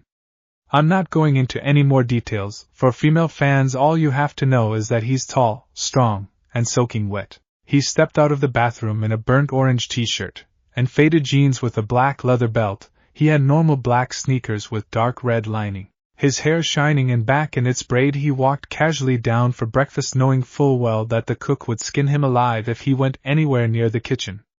That Jiang sure was a nasty piece of work. His punches were second to none. Think Tsunade level strength with an even worse temper. Naruto was trying to figure out a way to match it, figuring chakra would do it, but something was missing from it. He couldn't put his finger on it yet, and his grandmother didn't give him a random and utterly brilliant flash of insight. Yet, oatmeal, toast, and omelets with bacon bits and chopped peppers. Nice. He commented, sitting and not spotting the onion in the omelet. He tucked in. He hated that cook with a passion, but damn, did he do good work. Students, I have an announcement. In 20 minutes you will assemble within the auditorium. Lateness will not be pardoned or excused, Griffin announced, and a lot of young women picked up the pace. In short order, Naruto was sitting cross-legged and looking up towards his grandmother, and drawing a lot of attention. It stood to reason, he was sitting on the ceiling after all. Now students, as you know, the fairies of Alfea are throwing a party tonight, and once again we are not invited. So I propose to you all a challenge, Griffin said, and some muttering ensued. Silence. The challenge is that all those who wish to participate will submit a suggestion that uses your cursing skills to their highest degree. The winner shall be the one to use their cursing skills to crash the party and wipe the smiles from their faces, Griffin announced to applause. Naruto, you may not enter, she said. What? Come on. You know I could get each and every one of them in nothing but spiderwebs and rags like that, Naruto protested, standing up, snapping his fingers. True, but I want to see just what kind of mayhem my students may bring about. You may prank them some other day, she said, and a lot of witches developed evil grins at these announcements. Dismissed, Griffin announced, and she left the students to their own devices. So think they'll take the bait? Naruto asked, appearing beside her in a flash. Most certainly. Remember, they've done everything in their power to flaunt their skills and show authority. It's like taking candy from a baby, Griffin said comfortably. So how easy is taking candy from a baby? Naruto asked, and Griffin just gave him a look. Sorry, he said in surrender. So what next? Wait till they send in a suggestion, then I stick cloaked shadow clones on them, Naruto asked, and Griffin smiled. Just wait, you'll know what and when. I trust your judgment, Griffin said, and Naruto smiled. About 2 hours later, The Trick sisters were in Griffin's office with Naruto lounging around the window behind the headmistress. I've gone over all the entries, but this atrocity stands out, Griffin said, slamming down the idea the Tricks submitted. It's downright disgusting, immoral and depraved. In other words, it's the best. You've taken hints from my own stunts, haven't you? Naruto asked from behind his grandmother, and he got a nasty grin in return. Wonderful work, great start to the year. Now I want you three to make sure this happens. Failure is not an option. Understood? Griffin said. Oh, don't worry, Professor. Tonight we go to sleep to the sound of crying fairies. Icy said, and Naruto barked out a laugh. Well, the dance is gonna be a lot of fun then. I got myself an invite and I look forwards to seeing everyone panic up close and personal. Naruto said, grinning. Oh, don't you want to protect your friends? How about that girlfriend of yours from Solaria? Darcy asked. We've already broken up, also it only means she off my hit list. For now. It doesn't mean she gets some kind of protection. If she can't protect herself, then it's more annoying than anything, Naruto said with a shrug. / thank you for the lying lessons, Saladin. / Naruto thought wryly. Oh, so you're on the market? Stormy asked and stiffened as she felt a hand on her butt and spun to face Naruto, whose illusion faded out. Are you offering? Naruto asked straight to her face, and she pressed up against him. Well, either you like the idea or you've got a Phanto Blade in your pocket. Stormy teased, trying to make him flustered. A bit of both, but the question is, which do you prefer? Naruto asked in a tone that an incubus would be proud of, and Stormy blushed. Alright, break it up, you two. Stormy, you can flirt later, we have to get moving. Icy said, grabbing Stormy by the shoulder and pulling her back. The Tricks left the room very quickly, and Griffin sighed. Naruto, I know you like to play, but please. I don't think I'm ready to be a great-grandmother yet, she said with a sigh. Well, from the looks that run through our family, I'd say you have at most 3 decades before being a great-great-grandmother. Naruto said, chuckling. Oh, just get to Alfea, you pain. Griffin said. Alright, sorry. Naruto said sincerely and vanished in a flash of yellow light. He quickly changed and vanished in another flash. Whoa! Stella shouted. She was in a very revealing orange gown. Hello, Naruto.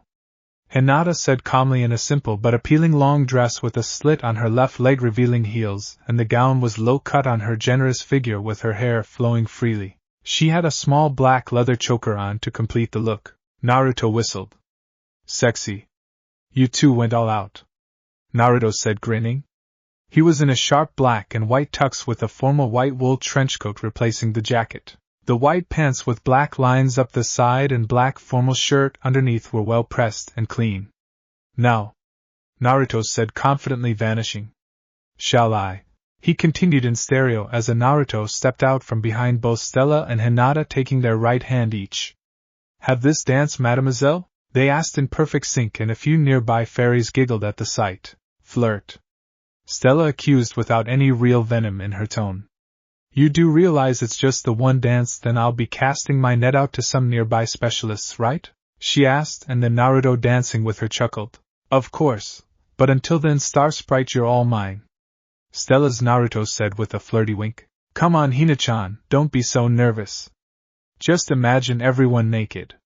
Hinata's Naruto whispered to her, and she blushed brighter, staring at him. Without realizing it, a touch of mana went into her dormant Byakugan, and she saw just that at close range, and turned bright red with both embarrassment and pleasure. She liked what she saw on her dancing partner. Naruto-kun, I didn't know you naturally had 2 hair colors. Hinata said, trying to get a reaction out of him, but he grinned widely and deviously. You know, you would have only had to ask for me to show you, he said, and she went even brighter. Song's wrapping up. Maybe you should sit down, and I'll get you a drink. Hinata's Naruto offered as Stella kissed hers, and she went towards the specialists, that Naruto turning into a ball of light and entering the one with Hinata.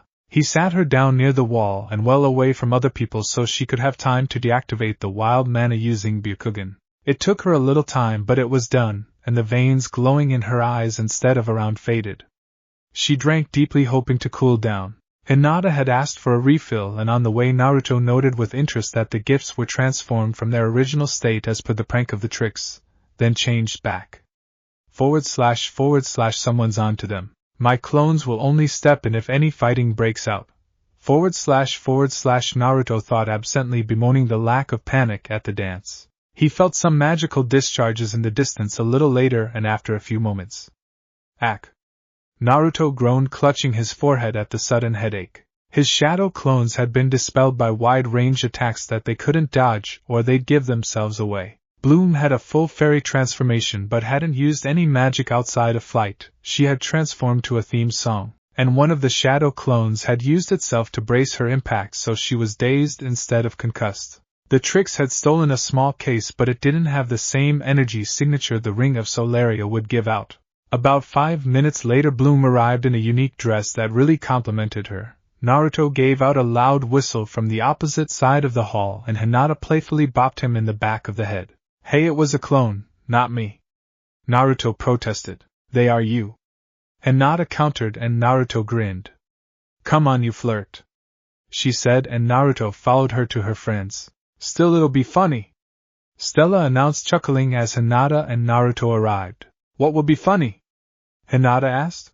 Oh, I love a good joke, Naruto said smoothly as Tecna, Musa, Flora and Bloom went a little wide-eyed at his appearance, then returned to normal. We altered one of the enchanted eggs that we switched with the ring, Flora said calmly and giggling slightly. Nice, Naruto said, appreciating that he was going to see a prank tonight after all.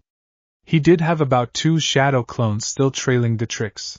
The rest of the dance was pretty good with Naruto, or was it a doppelganger? Dancing with Flora and Hinata, as well as a quick bit with Bloom, Tecna and Musa before the gifts were handed out. The eggs were opened and butterflies poured out. Naruto had swiped 2 of them. Ladies, Naruto said to the group of friends, Winx plus Hinata, holding 2 hands clasped together in front of him. Then he tossed an entire swarm of golden butterflies that he messed with so that greens and reds and blues were mixed in as well, in just such a way that they flowed around the girls in a flying river of glittering color. All in all, a damn good night. Naruto later on laughed himself to sleep at Icy having a gray duckling following her around and her new moniker of Mommy. Without further ado, on with the show. Gentlemen, you 4 will be escorting this dangerous beast as well as Mr. Everto here to the Dark Forest Sanctuary for supernatural beasts. Now, despite previous grievances, I expect you to be on your best behavior, Saladin explained with a meaningful glance at Riven. Humph. We don't need him. Hell, he's more dangerous than any troll. It should be him inside that cage, Riven protested, glaring at Naruto, who glared back. The specialists were in uniform and Naruto was in faded jeans with sandals and a tight black t-shirt with Reaper at Cloud Tower, and his Phantoblade in his pocket. I'd like to see you try purples, Naruto snarled at him, obviously mocking his hair. Naruto! Riven! Manners! The both of you! I will not stand for fighting between allies. If you have grievances, work it out in an official duel, or on the field. Do not, I repeat, do not brawl like savages. I will not have such tomfoolery in my school, Saladin said, slamming his cane down and asserting control. How much time do we have before the mission starts, Lord Saladin? Naruto asked tersely, not looking away from Riven or breaking off the impromptu steering contest. Half an hour, Saladin replied. Good, I just happen to have my Phantoblade on me. Riven, I want a duel, Naruto said, and Riven nodded. They marched to the nearby practice fields, glaring at each other through the corner of their eyes, and went to the opposite ends of the field. This'll be over quickly, Riven said, activating his Phantosimeter and the Phantoball and chain bit. Balls and chains as weapons work on weight usage. How does a Phantoversion help? I always wondered that, and started swinging it around as Naruto unleashed his Phantozambato with a flourish and slung it over his shoulders. Well, come on then. Or are you going to wait till I fall asleep of boredom first?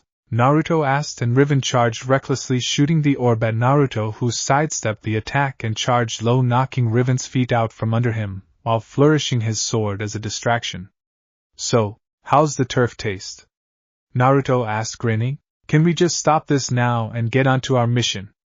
Brandon asked, helping Riven up, who shoved him off. I don't need any help, he announced, and Naruto snorted loudly. Really, because there's this but ugly impression on the ground that looks just like your face. Naruto said, and Riven grabbed Timmy's gun to try to shoot the annoying bastard, but he was wrestled off it. Let's just get this over with so we can get rid of him, Sky said, and Riven threw them off and stomped towards the flyer. Did you really have to go so far? Brandon asked, and Naruto adopted a thinking pose and looked upwards. Yep, he said simply and straight-faced before pocketing his Phanto blade. Well, come on. Trolls don't deliver themselves, he said, sounding a little too eager. It was no time later that he was sitting with an impromptu staring contest with the droopy-eyed ugly purple thing. Timmy watched for a bit before going to the cockpit. How's the prisoner? Brandon asked. Quiet, I think Naruto is intimidating it, Timmy said. Good, at least Snake Eyes is good for something, Riven said, snarling. Naruto could hear them loud and clear. Hey, he's not that bad. You just don't like him because he's one-upped you at every turn, Sky said. Well, as long as I'm in control of this vessel, he stays in the prison bay where he belongs. If it were up to me, he'd be in that cell with the troll, Riven said. Wait, Naruto called out. You're driving purples? I think I'd be better off if I jettison now, he shouted out, and Riven started choking. You listen here, you son of a bitch, Riven shouted, and something slammed into the ship. Something hit us, Brandon shouted. Impossible. There's nothing on the scanner, Riven said tersely. It was an energy spell. Look for gaps in the scanner, not blips, Naruto shouted, charging in. He stared at it intently. Attack coming from the starboard side, he shouted, and Riven veered the ship to port. It's a homing attack. Brace for impact, Naruto shouted as the specialists strapped themselves in, and he dug in deep with his chakra sticking to the floor. Slam, they were hit and spinning out. I can't get back in control, Riven shouted just before they hit. Is everyone alright? Brandon asked. I think I'm alright, Timmy said. I'm fine, Riven said, unstrapping himself. I'll live to fight another day, Sky said, unbuckling himself and getting his balance on the slanted floor. I think my tail was ripped out, Naruto moaned. You don't have a tail, Riven shouted at him. Oh, then I'm fine, Naruto said, grinning back in his usual spirits. He took a deep breath through his nose. Oh shit, we landed in the swamp, everyone out of the flyer. If we're lucky, we're in a shallow part, but I doubt it, Naruto said, and Riven punched the board and the hatch flew open. They all stumbled out and into the muck, with Naruto landing on the muck instead of in it. Gotta love water walking. Brandon, Sky, are you guys alright? Naruto, what are you doing here? It was the Winx who had seen the crash and rushed over to see what was going on. Don't you worry, ladies, the specialists have it all under control, Riven said confidently, and Naruto snorted. The specialists are here? Where? Stella asked, and Naruto started laughing. Oh, burned. Good one, Stella, he said, laughing. Growling. What hit us? Riven demanded. Some sort of high-intensity bolt. High-end stuff too, since it homed in on us, Naruto remarked, looking up at the hole. Oh, dragon, damn it, he shouted, stomping the mush, causing a small geyser of muck to shoot up towards the flyer. What's wrong? Hinata asked, in the same safari clothes like everyone else. Oh no. We were transporting a troll to a reserve when something attacked us, Brandon said, looking up. More like someone. An attack like that just screams magic user, Timmy said, adjusting his glasses. It directly hit the troll's prison as well, meaning they knew exactly what was going on. I think it's time to let you people in on something, Naruto said, and everyone gathered around. The Trick Sisters are more than just nasty high-powered sisters. They are the heirs to 3 apocalyptic witches who wiped out an entire world, turning it from a lush paradise to a barren wasteland. Lord Saladin, Lady Faragonda, and my grandmother Griffin were the ones responsible for their downfall. They are after Stella's ring, believing it to contain a massive power amplifier, and the troll is one of their minions. I was going to take it to a hidden chamber within Cloud Tower after the drop-off. By using this roundabout route, we hope to keep the Tricks unaware of our knowledge so we can blindside them if we need to, Naruto explained. So which ones are the Tricks? Bloom asked. The ones you tried to tango with on your first day in Magix City. Icy, Darcy, and Stormy, you can guess their powers, Naruto explained. Now come on, I'll tell you the rest as we move, Naruto said. How do you know which way it's going? Brandon asked, and Naruto pointed towards half-sunken handcuffs. It's heading in that direction because it dropped the handcuffs as it went. Also that tree was clawed at a bit by it, Naruto said, pointing a little ways away, and sure enough there was a tree with 4 deep gouges in it. So you gonna tell us the rest? Like why they're being allowed to stay at Cloud Tower if they're so evil? Riven asked in a snarking tone. Alright, although we know they are the heirs, until recently we didn't know they were still dangerous. So before we were watching, gathering information. Now the reason we let them stay is so we know where they are at least. So if and when they make their move we'll be able to find and contain them. The troll is one of their agents. By scanning its memories we'll be able to figure out about the things they don't want other people to figure out. We've been using the ogre canoe to do that, Naruto explained, and there were a few nods. So why are you telling us now? Tecna asked. Because all of us are now in the thick of it. My grandma taught me to always trust my instincts, and I feel that each and every one of us will have a part to play. It will go much smoother if you know just what you're getting into though. Naruto said. You're not telling us everything. Musa said, narrowing her eyes at him. True, and I have reasons for it. 1. If I do, a lot of you will jump to conclusions and do something stupid. 2. I'm not allowed, he said, and a great deal of them had to resist falling over in what would have been a nasty face plant. And 3. I don't have all the info myself. I'm deep in the loop, but not even I've been able to listen into everything. So there's a lot more to this. Bloom asked, and Naruto nodded. So are they really after? Stella asked. It's the dragon's fire. Alone it's just a type of magic, used in tandem with another type, and it's a nearly unrivaled amplifier. With it they can summon an army of shadow monsters that will be damned hard to destroy. I can regenerate, but I have nothing on those beasties. Naruto said ominously. What do you mean? Regeneration, even on the small scale, requires a great deal of energy. I mean, I've seen you eat once or twice at a local buffet, and it looks like you're coming out of a famine, Hinata said, and Naruto nodded. They take it to a new level. They're tens of thousands of creatures that come together to make a larger one. If you use a conventional attack, all you do is cause it to fall apart where it can reform. Grandma summoned a small colony once so I could figure out some counters. Lucky me, the creatures might as well be drenched in oil for how flammable they are. Grandma laughed out loud when I managed to properly kill one in less time than it took for her to summon it. Naruto said, reminiscing. Suddenly he got a chill down his spine and threw his arms out to stop everyone from moving forwards. Now what? You spazzing out or something? Riven asked. Shut up and listen. The water's draining away somewhere nearby, and in a swamp like this most of the ground is floating. If there's a whirlpool nearby. Naruto let it hang. He's right, look over there. Flora said, pointing a little ways away where a bunch of grass-covered dirt clods were moving in a circle. Any ideas for going forwards? For what I can get, the troll went that way. Bloom said, pointing past the whirlpool. A couple, but I'd say the best one is this.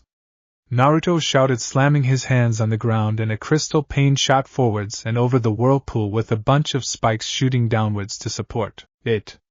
It was slightly transparent but sharp along the edges. Careful, I've only used these as a shield or weapon, so the edges are pretty nasty. He said calmly. Right, I'll lead the way. Riven said, strutting over the only slightly arced bridge. Oh, I get it. He keeps his Phantoblade in his ass. Naruto shouted out as he was about halfway across. Fuck you, you goddamned witch's spawn! Riven shouted at him. You realize I can make the bridge shatter at any point in time, and you're right over a whirlpool that will drag you down for a hell of a lot longer than you can hold your breath, Naruto said, just loud enough for it to carry over to Riven, who promptly ran to the other side. Not anymore! Riven shouted at him. Ugh! What is wrong with this guy? Naruto asked out loud as he started walking across on the water alone. The Winx and remainder of the specialists walked across the sturdy bridge. I say we let him fall into the next natural trap, Naruto said to the Winx just behind him. What? You want to just kill him? Hinata asked, shocked. No, I just want to see him humbled. I'm a cocky bastard, but even I know when to clamp it. He needs to learn before he gets his stupid ass skinned, Naruto said bitterly as he stepped calmly over the whirlpool. What the hell is this? Riven shouted out from nearby, and Naruto sighed. Anyone want to draw lots on who saves his silly ass? Naruto asked, and everyone rushed forwards. He then felt a pang of something familiar. You go ahead, I need to check something, he said as he jumped forwards and passed them into the treetops following a familiar mana source. / can't do it from one side, do it from another. / he thought as he landed in a crouch just above the tricks. He then dropped down just behind Stormy. Hey Stormy, what you doing in a swamp? He asked right behind her. Holy crap! She shouted, taking a jump back. Where did you come from? Icy spat her tone cough. Icy. Well, you see, when a man and a woman love each other very much. Naruto started. Not that, you idiot! Why are you here? Icy shouted in his face. Stink bomb material. Mixed swamp muck with standard garbage and rogue spider blood, and you get a raunchy mix that sticks and lingers for weeks. Naruto said, grinning. Really? Any planned target? Darcy asked. Not really, I thought I'd roll a couple dice and go after the one who passes me depending on the number. Random chaos keeps you sharp and keeps everyone else on edge. Naruto said with a vicious grin. So what are you three beauties up to? He asked. If you must know. Icy began. We are tracing down a troll that ruined an experiment of ours. Planning on petrifying the dumb beast. She said, and Naruto grinned. Mind if I tag along? I'd love to catch the expression on its face. Naruto said, and Icy raised an eyebrow. Sisters, quick huddle. She said, and motioned for Naruto to turn around. He did so, but used chakra to enhance his hearing. If we turn him away it will look suspicious, and we know how deep Professor Griffin has her claws in him. He'll rat us out. Icy exclaimed. / too late for that, Miss Frigid. / Naruto thought wryly. What harm could taking him along cause? We know he's powerful, and as long as we watch what we say he'll never be the wiser. Darcy said. Also, if we have him take point we'll have a damn better sight than all this swamp. Stormy said, and there was a pause. Oh, and he'll also be the first to fall into any hazards, so he'll keep us safer, she added quickly. No one bought it. Alright, stud, you're in. Darcy said as they turned. Cool. Which way, pretty ones? Naruto asked casually, not really caring about the reactions. He got them anyways, there was just something in his tone. This way. Icy said, taking point, and Naruto walked behind her with both Darcy and Stormy behind him following closely, wondering how he the hell was walking on top of the muck without a drop of mana being emitted. It didn't take long before Icy held up her hand to stop and the ugly purple beast walked up to them. Smell good. It said, sounding like an utter idiot in Naruto's opinion. Are all trolls this stupid? I haven't met many. He asked, and it glared at him.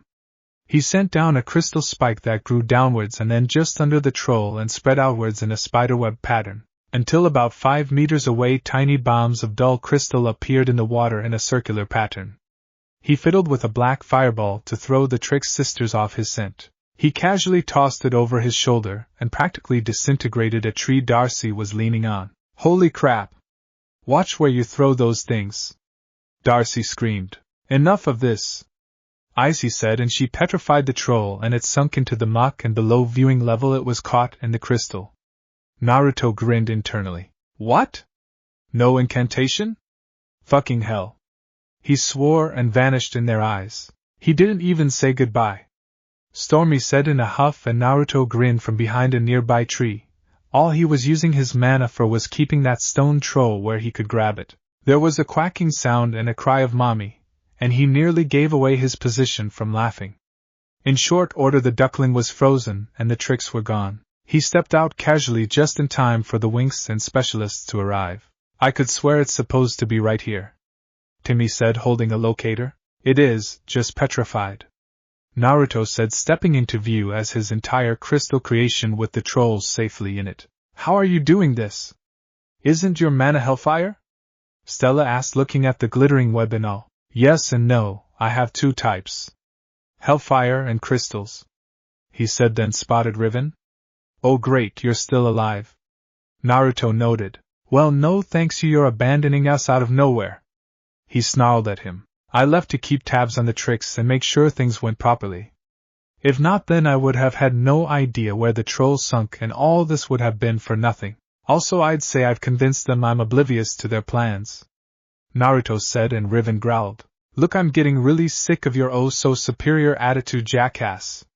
Riven said, stomping up to Naruto and nearly sinking into the bog but caught around it part of Naruto's web. You okay there? Naruto asked. Screw you. Riven swore, spitting out some muck as Brandon helped him up. Look, thanks for all your help, but I have to port out of here with Ugly in tow. Ladies, the place you want to get to is that way. Guys, you can tell Saladin that despite complications the mission is complete, Naruto said, pointing in the appropriate direction that he could sense the elven teacher. If you'll excuse me, he said, grabbing a piece of parchment with a storage seal on it, and biting his thumb to seal the stone troll inside. Then vanished in a flash of yellow light. That was without a drop of magic, Timmy said in awe. That's impossible. No one can teleport without magic. Riven snarled. Can we please just get back to Red Fountain? Sky said in exasperation. We can ask Headmaster Saladin when we get back. Cloud Tower. Naruto appeared in a flash inside the room he and Griffin had prepared ahead of time. It had Hyrician seals on the floor so it would act as a beacon. He tried to stand the creature upright, but it was at a weird angle. He growled and crystals appeared around it, propping it up. There. Finally, he said just as his grandma walked in. It would be safe to assume the tricks got to it first then? She asked, and Naruto nodded. Yep, I even scored a front row seat. They didn't use an incantation, so it's likely to be a little weaker. Naruto said, and Griffin nodded. Very good. Now let's see what we can learn, she said as she placed a hand on the stone troll's brow and a glowing green symbol was left behind. A flash of green light erupted and beams like an old-fashioned camera came from its eyes and showed them all of its interactions with the tricks. Nothing they didn't know about already, but it was confirming a few things. In a minute the show was over. Well, that was somewhat informative, she said, and concentrated, and the stone troll sunk into a pool of green light, depetrifying as it reappeared in a distant wilderness reserve. That was a waste of time. We need new information, not 5,000 confirmations. Oh crap, that rhymed. Naruto noted, and Griffin gave a small smile. True, but we know enough. Everything is in place. The dragon's fire. The tricks. The 3 schools. All we have to do is wait for someone to make a move now. Griffin said. The best traps are made off of reactions after all. Hinata and I are ready. We've been trained in using our mana in all sorts of dangerous ways and how to defend from all sorts of attacks. The combination spells we can work together will trump just about anything. 2 high-powered defensive spells and 2 offensive ones. I hope it's enough, because if not, Naruto let it hang. He didn't have to continue that phrase. Don't worry, they'll still have myself, Saladin and Faragonda to go through. Although with the dragon's fire it may not be enough. Griffin said somberly. Well, with my hellfire practically its opposite, I might be able to cancel it out if I overchannel it, he said, and Griffin grabbed him by the shoulder. No. Naruto, you are forbidden from doing so if there lies even a single option otherwise. You remember the last time you attempted to use all of the demonic power inside you, Griffin said sternly, and Naruto grimaced. Flashback. Growl. Naruto bellowed, his body consumed by demonic energies. Red power was tearing off his skin and dark red, almost black mana was pouring out of his eyes. He pounded against the barrier his grandmother had put up. He was in agony, but he couldn't cut the flow, he couldn't stop it. He was still conscious, but only barely, as a 5th fox-shaped tail formed of hellfire and demonic chakra. Something, anything. Everything had to be destroyed. I don't mean to be presumptuous, but I believe we can help, Saladin said as he and Faragonda walked up to them, having teleported nearby after sensing the colossal demonic energy being released. Griffin nodded, sweating. She knew the monster in her grandson was a powerful beast, but this was a league all its own. All must burn. He screamed, gathering Yoki, demonic chakra, and hellfire in his right hand and slamming the orb of volatile energy into the ground, creating a pillar of pure demonic energy rising upwards, with the barrier Griffin had put up being reinforced by Saladin and Faragonda just in time. No! No more! He screamed, and suddenly the energy solidified and shattered as his natural mana type came out a full year early than the norm at 15, containing and purifying the hellfire, and Yoki leaving a crystal statue. of the five-tailed Naruto that started to crack, then all at once shattered and evaporated, leaving Naruto to fall to his hands and knees panting in horror and exhaustion. "Naruto!" Griffin yelled, abandoning her cold demeanor and rushing up to help him. He groaned painfully but looked unharmed. His canines had grown into small but undeniable fangs, but it was still him. "How do you feel?" she asked. "Ow," he said simply as she helped him up, his injuries already closing up with steam rushing out. "I'm just glad I didn't kill anyone," he said, shuddering. Then his stomach started heaving and blood-red crystals fell out of his mouth and shattered on the ground, and he passed out. "We need to find a way for this to be less volatile. Knowing your grandson, he's liable to get into a situation that he has to use that much energy again," Saladin suggested, and they nodded. It was from this incident that not only was Naruto's natural mana type discovered, but the idea for the final rune on Naruto's sword was born. Its purpose: to give Naruto total control of his demonic transformations for as long as he holds the blade. To act as a buffer so that instead of being overwhelmed by bloodlust, his emotions are instead temporarily shut down, allowing him to make intelligent, calculated decisions. This, however, was dangerous as it was liable to remove his inhibitions as well, which could be even worse. Flashback over. "I'd rather not go through that nightmare again, but if I have to, I will. I hope I'm ready," Naruto said, his eyes steeling, and Griffin nodded. "Naruto, I want you to practice with Hinata at Alfea tonight. Bring in all of her friends as well, they are tied into all this," Griffin said, and Naruto nodded. "I'll also be giving you the pay of an A-rank mission," she said, and Naruto blinked, and he was alone in the room. "How does she keep doing that while suppressing her mana and chakra? It's driving me nuts," he said out loud, shaking his head and leaving the room. His grandmother, totally invisible, smirked. "That night, so you want us to attack you, as you and Hinata use conjoined magic to defend?" Tecna asked, the obvious question on everyone's mind. Naruto had shown up in the middle of their apartment, scaring the crap out of all the Winx before practically muscling them out the door towards the gym. "You know, you could have asked nicely," Flora said. "Where's the fun in that?" Naruto asked, getting a sigh from Stella. "Do you ever change?" Stella asked as they walked into the gym. "Have you seen my grandmother's photo album?" Naruto asked, and Stella shook her head. "He was born a blue-eyed blonde with whisker marks on his cheeks," Hinata said, and Naruto nodded. "I'm going to need an explanation here," Bloom said, and Naruto grinned. "Basically, for all my life I've been exposed to both foreign mana and life energy. It's affected me," Naruto said, still grinning. "So that's why you're so annoying?" Musa exclaimed. "Nope, that's all me," Naruto said, boasting as he and Hinata walked away to take a position nearby. "Okay, now, let's get started," he said, and the training began in earnest. "Unbelievable," Naruto said after hearing what the Winx had gotten up to while he'd gone on a training trip. 1 week, just 1 freaking week, and you get into this much trouble? Without me? Oh, you are cruel," Naruto said dramatically, and got a snort out of Stella and Musa. Hinata was just exasperated, and the remaining 3 Winx were confused. "Still, I had my communicator on me. You could have just called me and skipped the whole mess." "I mean, really? Who sneaks into a school of witches and doesn't expect to get into trouble?" Naruto asked, and there were a couple blushes. "Well, how do witches and warlocks expect to find anything with how poorly categorized their inventories are?" Tecna asked as an attempt at a rebuttal. "You girls fell into a trap with those rooms. The artifacts were solid illusions, as the tower specifically started hounding all of you into more and more dangerous areas and away from the actual artifacts and libraries. The only reason you girls are alive is because Grandma deactivated them and let you out," he said sternly. "Hey, no fair, Naruto. You get into trouble on a regular basis, and I don't read you the riot act," Stella protested. "That's because I don't get myself this close to getting killed if not for outside intervention," he said, holding his index finger and thumb less than an inch apart. "It's because I train to get out of trouble, and I use it so that I can get more powerful. It's because I take into account the legal and easier routes as well. Did it not occur to any of you that if you told Faragonda, then you would have had the Ring of Solaria back in your hand in less than 5 minutes without any hassle whatsoever?" he asked, and Hinata's eyes widened and she smacked herself in the forehead. "Quick question," Musa said, raising her hand. "Yes, the pigtailed girl in the back," he said, grinning at her. What the hell are you doing here on the day of the rose? Shouldn't you be with your mother or something?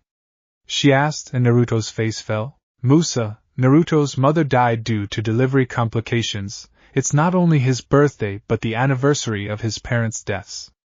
Hinata explained, and Naruto flinched. Alright Hinata, that's enough, he said a little grimly. Did you do anything for your grandmother then? Flora asked, and he smiled. I did. She's busy today, so I put a vase of crystal roses on her desk. It should brighten her day a little, he said, grinning a little. That's so sweet. It reminds me of my cousin Abigail, how she'd still give her mother a rose despite being on bad terms with her. Flora said. Ah, so you are Thorn's cousin? I was wondering at the uncanny resemblance. Can you give her a message from me if you see her? He asked, and Flora nodded. Tell her I managed to undo the damage she did to my room and I'm going to return the favor tenfold, he said, and Flora was taken aback. Certainly, but what did she do? Flora asked nervously. She grew a whole load of blood roses in my room, so when I woke up they attacked. And in case you don't know, blood roses will shoot up into the air and try and stab anything that moves so as to make its own fertilizer. There were at least 1,000 in my room, and that is not the type of wake-up call I appreciate, Naruto said, then grimaced. Getting out all that ash was such a pain. Ash? Tecna asked. Oh, I put up a high-intensity fire cloak and they all burned to nearly nothing as they attacked, Naruto said, grinning, and Hinata blinked. I didn't know you could use your hellfire defensively. Doesn't it burn even you? Hinata asked, and Naruto nodded. That's where crystal armor comes in. It's one of the only things I know of that actively holds back hellfire with reliability. A thin layer of it, and I'm laughing, Naruto said. So just where were you last week? Stella asked. Training. I was working on more ways of mixing my mana types. They're direct opposites, so it's hard to get it to work. One corrupts and destroys while the other purifies and protects. One's malleable and dark, the other is solid and nearly transparent. They just don't want to fit together. I also finished off a project of mine, but it fell through anyways. Though I did come up with a pretty decent alternative, Naruto explained, shrugging before Flora's clock beeped. Oh dear, I really have to go, I'm late as is.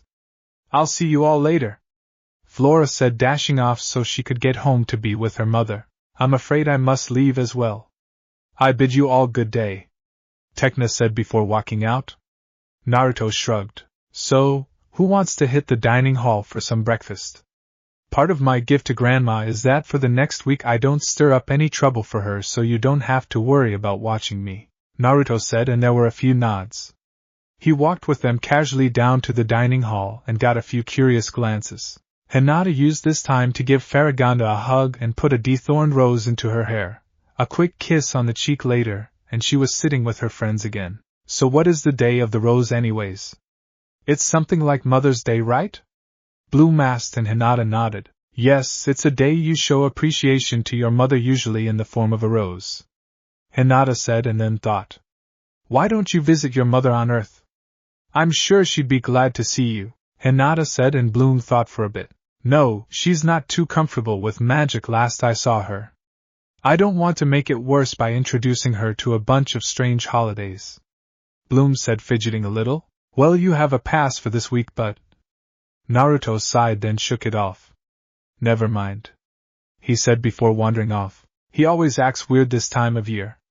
I guess he's going for melancholy this time, Hinata said softly. Poor guy, all he's got are pictures and stories of his mom. He doesn't even have memories, Stella said with a sigh. I know a bit of what that's like. I'll go see if he's okay, Musa said, standing up and walking out after him. She found him easily a bit later, turning a boulder into a pincushion by throwing spikes of crystal with burning hellfire inside at it. When he finally didn't have a single square foot to impale, he snapped his fingers and they all detonated. The explosions were small but extremely intense, so much so that it rained burning slag. Ack! Musa cried out in shock, and it also stopped just then, and Naruto was in front of her, biting his thumb hard enough to draw blood. Arm, please, he said, and she held out her right arm and nearly pulled it back in shock when he squeezed a drop of blood on it. He had a hell of a grip. May vos lucrum meus vox, he intoned. May you gain my power, and Musa felt herself heat up a little as the blood sank into her arm and her burns faded to nothingness in moments. It did, however, leave a gnawing hunger in her stomach. Sorry about that, I should have checked if someone was around before using Hellfire. What did you do?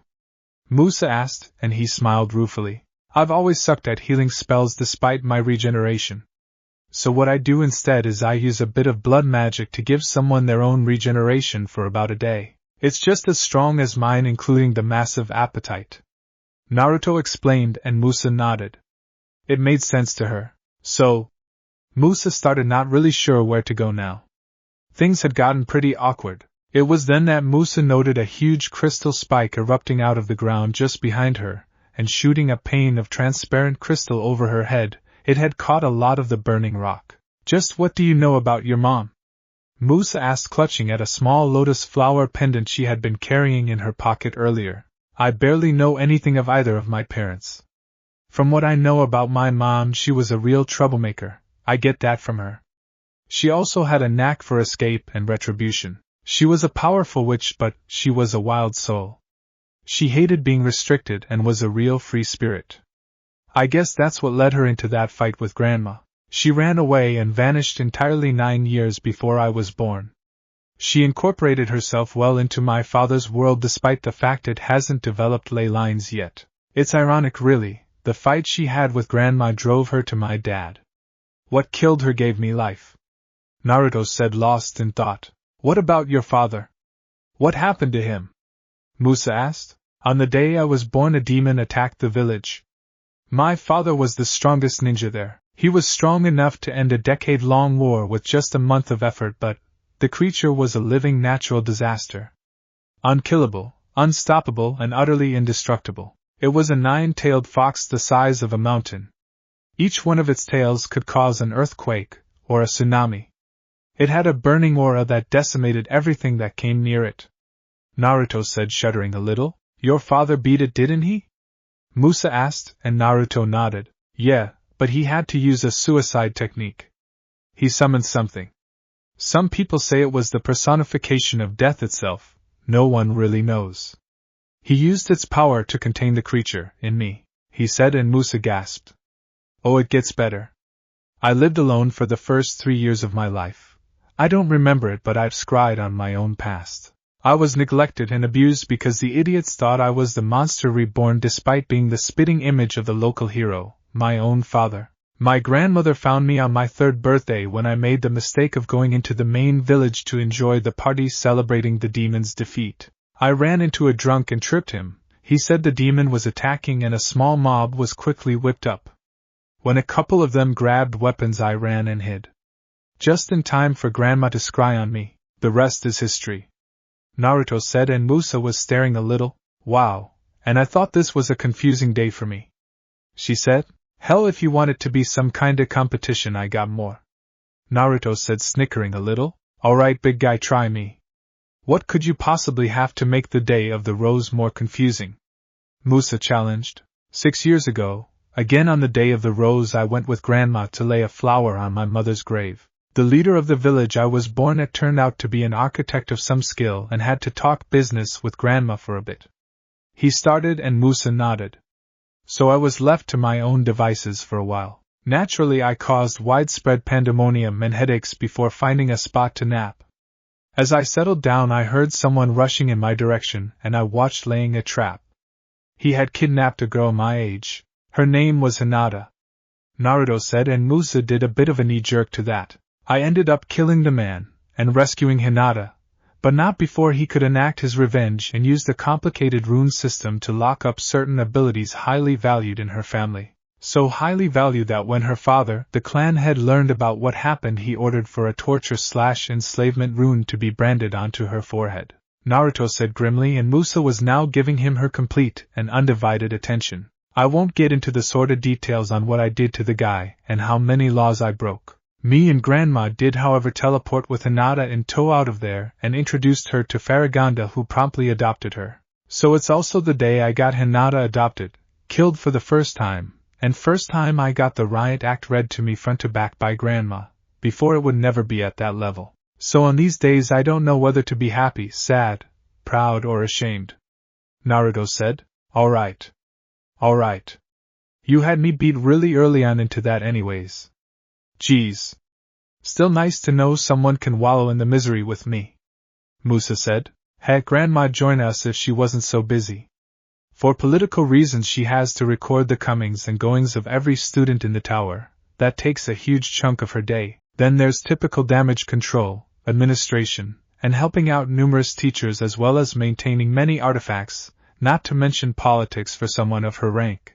Before she saved me, Grandma had often made a habit of doing most of her work on this day, and it helps her cope with the fact that I'm the only family she has left.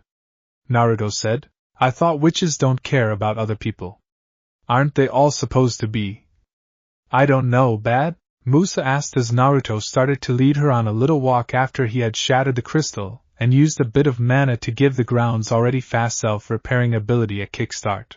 Well, look at things this way. If nearly everyone you met thought you were a monster before getting to know you, you'd be on guard, right? Naruto asked and Musa nodded. If nearly everyone blamed everything on you or would double-cross you, you'd be pretty paranoid, yeah? He asked and got another nod. Well, it's like that for witches and warlocks alike. We have to be picky as hell when it comes to friends, and you need to be exceptional at reading auras to find someone's true intentions. Lucky me though, I have a few cheats so I know who I can talk to, Naruto said, smiling at her a bit, and she caught the indirect compliment. So I guess losing someone you do trust to a witch is... Musa started and Naruto nodded. It's devastating, and the pain never goes away. There are very few truly evil witches and warlocks. You could probably count all of the ones in Magix with your fingers. We're more paranoid than anything. Naruto finished up and Musa nodded. Oh, I almost forgot. I do have a picture of my mother right about here, he said, riffling through his pockets and pulling out a picture of a 20-year-old woman with long crimson hair and cat-like yellow eyes. She was tall and well endowed, and the picture showed her successfully dragging out a younger griffin, with the help of her father, who despite what must have been an advanced age was in great shape, and she obviously had his hair and skin.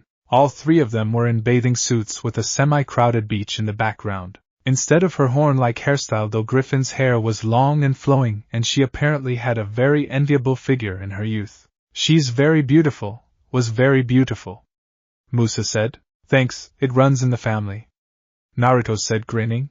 Oh, you freaking break up the moment, why don't you? Musa demanded, and he laughed. So, Naruto started after another couple minutes. What's your mom like? He asked, and Musa shook her head slowly. So she's gone. Yeah, she was an amazing singer. The people of my world have always gained their power from music. But she was in a league of her own. There was no real way to describe it, she just had this ability, Musa said wistfully. Nothing harder to describe than that all-important personal touch, that little bit of the soul you push out he said, and Musa nodded. I take it that's a hollow picture? He asked, spotting the mechanical lotus in her hands. Yeah, it is, she said, activating it with a spark of mana, and it unfurled with one layer of petals slowly turning and making a tinkling sound like a music box. It showed a woman maybe early 30s with long flowing black hair and Asian features. She was in a flowing crimson and pink gown, and in a pose as if she were singing. Well, she's certainly beautiful, Naruto said, and Musa smiled a bit at the memories. And I can see you take after her. He noted, and she beamed a bit. Can you go 5 minutes without flirting? Musa asked, blushing slightly as she pocketed the hollow picture. Naruto took on a thinking pose. Nope, he said cheerfully. Ugh. You're impossible, she said, no real amount of venom in her voice. Well, that's kinda the point, Naruto admitted, and she sighed. How can you be so cheerful? She asked. This is the anniversary of your parents' death. I sound cheerful? Weird, Naruto said, looking introspective. Damn environment messing with me again, he said without any real venom in his tone. You're so weird, Musa noted. You have no idea, Naruto said, grinning. Then he thought for a moment. Want to go somewhere and get our mind off mothers? Naruto asked, and Musa gave a small smile. Come on, let's have the day fly by, he said, holding out his hand, and she took it, with both of them vanishing in a flash of yellow light. The Dragon's Pine mountain range, half a mile from Cloud Tower. Holy crap! Musa shouted, grabbing onto Naruto for dear life as they fell towards a load of rocks as Naruto gave out a shot downwards, kick-starting an avalanche. He landed on a large flat stone and started riding it down, holding Musa bridal style. "You're nuts!" she screamed, slamming him in the head, and he only grinned more broadly. "Hey, your mind's off, Grief. Mine too, for that matter. Besides, you're a fairy. Fly!" he shouted, throwing her up. She bit down on the urge to scream and transformed as quickly as possible and hovered. Naruto flash summoned Reaper and was soon surfing in midair right up to her. "You reckless jerk! What the hell's wrong with you?" she demanded, trying to punch him, but he just ducked under her fist. "You needed to get your mind off your mom, so did I. This is a day off for both of us. I spend most of my time studying or training, but I'm taking it easy today. We both deserve a break, and crying and moping is a pretty shoddy vacation in my opinion." He said, "So nya," he said, pulling down on his eye and sticking out his tongue playfully before soaring away on Reaper. "Oh you," Musa said before taking off after him. "Kamian slowpoke," he shouted back at her, weaving around the massive pines near the mountain's base. "Just you wait, smart guy, I'll wipe that grin off your face," she hollered down to him, moving with more agility than the soaring sword. "With a kiss, I hope." Naruto shot at her, getting a crimson blush as he, without even bothering to look, dodged around an old pine and ducked under a branch. "Bloody pervert!" Musa yelled, now fully intent on revenge. Naruto laughed loud and long as he jumped over another branch and landed only to duck in an instant back on Reaper. After 10 minutes of frantic flying and dodging, Musa finally got an idea. Grinning mischievously, she cooped her hands and shouted up to Naruto, "Ack! My top!" and snorted when he gave himself whiplash to get an eyeful, but was disappointed and not paying attention as a branch swept him off Reaper, causing him to land badly with a sickening crunch. Musa paled. "Oh no," she said, and flew down to his prone and still form.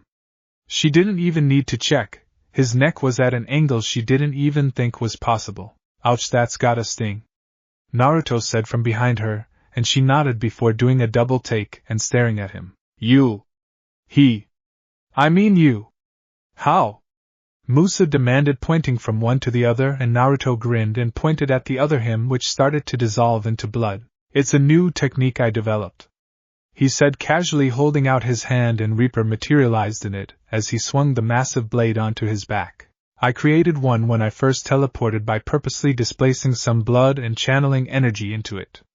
I've been not only following but cloaked the whole time." Musa drew herself up but couldn't find the words and walked off in a huff. Ha ha ha ha. "Oh, it's a good day, alright." Naruto laughed, a huge grin on his face. He then quickly cloaked himself in chakra and casually followed Musa, who depowered and wandered in a large but slow circle. "Blood? Did something die here?" Musa asked. "Yeah, me," Naruto said from nearby, leaning against a tree, grinning slightly. The grin only widened as Musa marched off again. He didn't follow this time. Instead, he pulled out music player and listened for about half an hour until Musa walked into the small clearing again, this time from right beside the tree he was leaning against, and he raised an eyebrow. "Hello," he said, and sniggered when she jumped. "Stop following me," Musa shouted, still angry. "Follow you? You're a big girl, I don't need to follow you. I just stood here burning through my favorite tunes." Naruto said. "You've been going in circles. See the blood spots just over there," he said, pointing, and true enough there was a pool of blood the size of a person. "Oh, for the love of—" Musa started to swear, but Naruto walked up behind her and grabbed her by the shoulder, and in a flash they were back at Alfea. "Stop that," she said, and he held up his hands. "Would you rather I leave a friend to wallow in sorrow and self-pity?" he asked, and Musa grumbled a bit. "Here, how about something a little more docile?" Naruto asked, offering his hand, and Musa heaved a sigh and took it. They were gone in a flash and appeared in the VR area of Alfea. "Ah, good, no one's using it," he said before pulling up a protocol he had prepared for things like this. "What is this place?" Musa asked. "A virtual reality center. The program is going to be a game type where you'll temporarily be in the mindset of another person. In this case, we'll both be sharing a role as the player doesn't directly do things," Naruto explained, grinning. "Really? What game?" Musa asked, and Naruto smirked. "It's called Ghost Master. The goal of the game is to scare the crap out of mundanes, Naruto said, and Musa rolled her eyes. Hey, come on now, this can give you the same guilty thrill of pulling one over on someone without getting into trouble. Alright, fine, but only to keep you out of it, Musa said, and they entered the chamber. In the chamber, what is your name, spirit? The teenagers asked, and Naruto, now incorporeal and hovering beside Musa, and grinned. Come on, what's our name? He asked her, and she moved the wiggy marker to the letters MUS. Naruto grinned, then put his hand and guided it towards T and O. Musto! A malevolent voice shouted, and a whirlwind of green energy shot out of the wiggy board, and the teenagers scattered only to run into numerous spirits, which had been attracted to the general area. 3 minutes later, Naruto was chuckling as he watched them all running in fear, screaming bloody murder. You enjoy this? Musa asked. Oh, just wait, you'll learn to love it, he said, and helped guide her into mentally scarring an entire sorority for life. Then helped her bring 3 murders to light by leading mortals to the dead bodies and freeing the trapped and tormented spirits. Taught frat boys to respect the dead while freeing more spirits before. Are you two quite done in there? A clipped voice asked as the program cancelled. Sorry, we'll port out, Naruto called out, grabbing Musa's shoulder, and they vanished, reappearing in the dining hall just in time for Musa to note her stomach was completely empty. Oh God, I'm starving, she moaned. Welcome to my world, stay for a day, it'll feel like a lifetime, Naruto said, grinning as she rolled her eyes. Here, it sealed this from lunch yesterday, he said, holding out a tiny crystal with a rune on it. A burst of smoke later, and he had a large sandwich platter in front of them. They were halfway through and still hungry when Naruto's communicator started ringing. Yo, this is Naruto, he greeted, then listened, his eyes widening then narrowing. Got it, I'll intercept, he said before closing it and putting it into his pocket. Looks like I'm going to have to run, Musa. Duty calls and I need to nip a potential disaster in the bud, he said. What's going on? She asked. Don't worry about it, but I gotta go. You can finish the platter, I know you're still hungry, he said, then smirked. Sio, he said, kissing her on the cheek, then vanishing before she could respond. Musa reached up to feel the lingering warmth of the kiss, then looked down to the assorted sandwiches and sighed. My first date, and he scared me to death, brought me to school and fed me leftovers. Ouch, she said, snickering to herself before grabbing another sandwich. Under Cloud Tower. Hey, Purples, Naruto said as Riven tried to sneak past. In an instant the Phanto blade was out and pointed at him. Hey, chill out, man, I'm not here to fight. What are you doing here? Riven demanded. I use these tunnels to train things like stealth, detection, all sorts of stuff, Naruto said, and Riven nodded but didn't let up on the blade. But I do want to talk, he said. About what? He snarled. The tricks, Naruto replied. I don't care what you say, she saved me, Riven said, and Naruto nodded. That she did, but from icy, not bloom, Naruto said. What are you talking about? Riven demanded. Think about it, Bloom comes from an underdeveloped world, both tech and magic-wise. She has no violent tendencies and was conveniently placed to take the blame. It was a good attempt but still a little sloppy. She was a good but nowhere near good enough scapegoat. Icy, on the other hand, is known for brutality, is well experienced with magic, and such a thing is just her style. Her sister Darcy, on the other hand, is developing a little something for you Purples. She got cold feet and knew how to save you because her elder sister was the perpetrator, Naruto explained calmly and slowly, and Riven's eyes widened and he lowered the sword, then brought it back up. How the hell could you know any of this? You weren't there, he half shouted. We have animated sighing orbs scuttling all over Cloud Tower. It's small potatoes to use one to watch the past. Hell, you just need the passwords and you can do it. I could even show you how, Naruto said, and the sword was deactivated. I don't see how this changes anything. If you're not going to make a problem out of this, then why are we talking? Riven asked, pocketing the weapon. Icy's dragging her sisters into things that could lead to all unholy hell, and she could convince Darcy to use you to do it. Those 3 are close. I just want you to know what you're getting into. You remember what I said in the swamp, right? Flashback. They are the heirs to 3 apocalyptic witches who wiped out an entire world. Flashback ends. Yes, so what? That Bloom girl's supposedly from a non-magical world, but she's a fairy, Riven said. Good point, which is why I'm saying be careful. I could be wrong. I hope I'm wrong, but with stuff at this level you have to speak softly and always have a few aces. Speaking of aces, Naruto said, unsealing a pair of revolvers from his belt. What the? Riven asked as Naruto held them out. Well, if you're going to tango with high-level witches you need to level the playing field. These guns will do that. They will constantly create bullets in an empty chamber. The bullets will have a single dispel magic charge on top of being dangerous. I made them thinking it would fit me, but I'm better suited for throwing weapons when it comes to distance combat.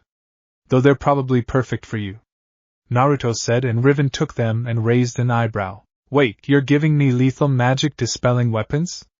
He asked, taking them regardless. Consider it a sign of trust, something we need. Especially if you're going to be hanging around Cloud Tower. Naruto said, and Riven nodded. It kinda made sense. You'd better get going to Red Fountain, he said, walking towards one of Cloud Tower's underground entrances.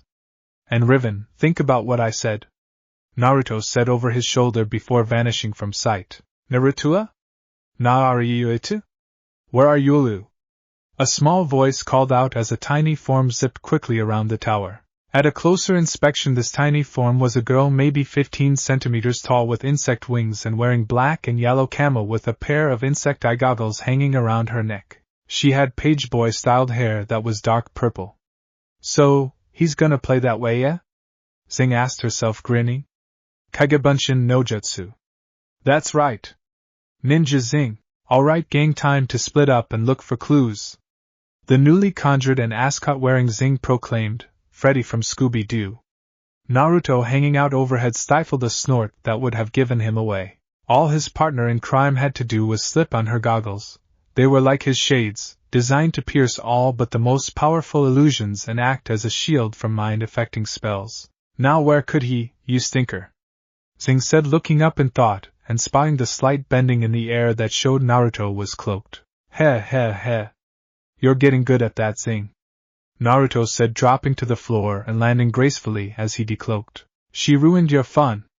Teach her a lesson, a voice said in his ear, and Naruto rolled his eyes. It was a shadow clone of Zing in a devil costume. No!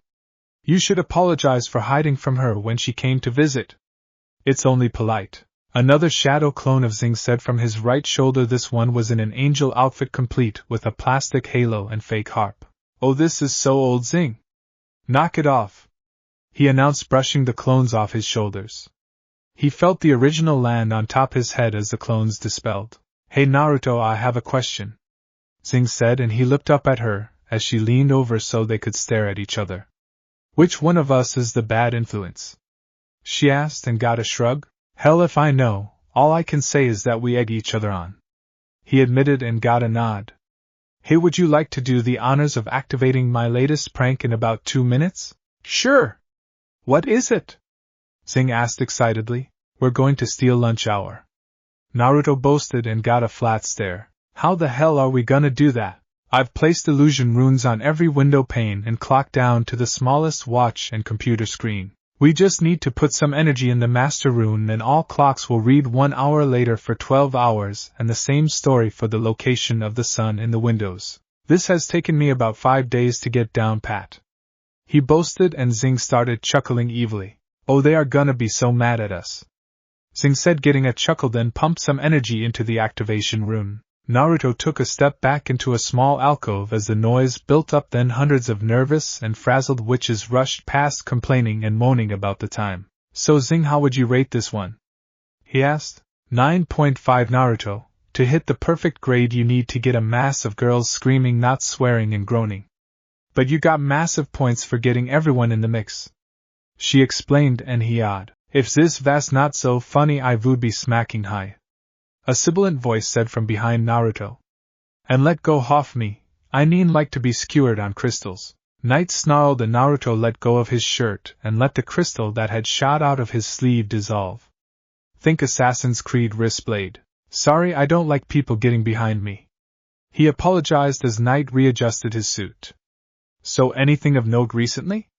This was standard business between them. Knight would supply Naruto with hard-to-find items and information, and in return Naruto would prank specific targets in such a way that Knight's nightly dining would be fit for a king. No. Regardless, I have something for Hai. I believe NY debt has been getting rather large. Knight said, pulling out a spell scroll and fading into the wall. Naruto unrolled it and skimmed the summary. Phantasmal Strangler. Spell type Fear, Mind Affecting. Level 3 Medium. Effect. Creates a band of shadow which chokes the victim while placing them in an illusion to make them believe that a creature cleaved from a deep-seated phobia is strangling them, making them ignore more pertinent threats such as the caster and the actual item strangling them. A favorite of assassins, he gave out a piercing whistle of admiration. Scary shit here, wonder where he got his claws on this? Naruto asked as Zing read over it and gave a quick wow. So we doing anything interesting today? Stealing lunch was fun, but I want more, Zing announced, and Naruto grinned. He couldn't believe the mischief streak in Zing.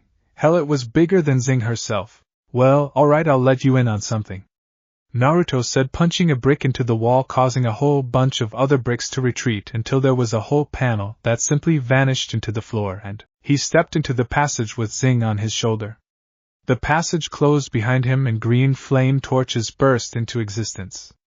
You know that contest that's going on today in the capital, right? The Miss Magix? He asked, and she nodded. Alright, a student here named Lucy, a witch with luck-based powers. However, when it's come to genetics, she's not very lucky. So she's going to enter with the Trick Sisters using a powerful illusion so that she'll look absolutely stunning. And we are going to screw over everyone and get out looking like the good guys. The Tricks will be pissed. Lucy will be expelled from the contest, and the contest itself will be vandalized, and we will look like innocent bystanders, Naruto said, and the grin on Zing's face was huge. What's the plan, boss? She asked, and he grinned. Well, the sisters are going to A. Put up a powerful illusion, then drop it at the last second. B. Vandalize the competition. We are going to use from me a crap load of both chakra and mana, and from you that enormous skill at transformation to transform Lucy for real, right down to the DNA with a few alterations so that the illusion's effects are minor. Then step back and watch the show as Lucy gets disqualified, the Tricks get pissed, and the competition goes down the toilet. So you in? He asked, and there was a cheer. Yes. Oh yeah. I'm totally into that, Zing shouted in joy. Cool. It starts up in a couple hours. What do you want to do to kill time till then? Naruto asked, and Zing hummed in thought. Let's visit Alfea, she suggested, and Naruto nodded. Alright, let's go, Naruto exclaimed, and Zing grabbed his hair hard, and in a flash of yellow they were gone. Oh dear goodness, Palladium said as the somewhat jumpy elf was half blinded by Naruto appearing right in front of him. Oh sorry, am I interrupting class? He asked, scratching the back of his neck in front of nearly 30 girls in a lecture hall. He just homed in on the Winx girls' signatures. He figured they wouldn't all be in the same class, so if they were all together then it'd be alright to port in. Bearing a change room, but that would just be a guilty bonus where he could talk out of the trouble. Not exactly, I was just about to dismiss them, Palladium said, brushing himself off a little. You shouldn't just arbitrarily insult your class. Although if you want to do that I can find you a temp job at Cloud Tower, Naruto said, grinning, and Palladium rolled his eyes. Class dismissed, Zing shouted at the top of her lungs, beating both Palladium and Naruto to it, the latter of whom chuckled at this. Most of the students left chuckling a little, but the Winx girls stayed. Hello Naruto, Zing, how are you two? Hinata asked politely. Alright, but Toon's been whacking around with her parasol again, Zing said, and Naruto snorted. And just what have you been up to get Miss Prim and Proper to go medieval on ye old arse? Naruto asked with a grin, looking up at her. Heh, Zing said, scratching the back of her neck.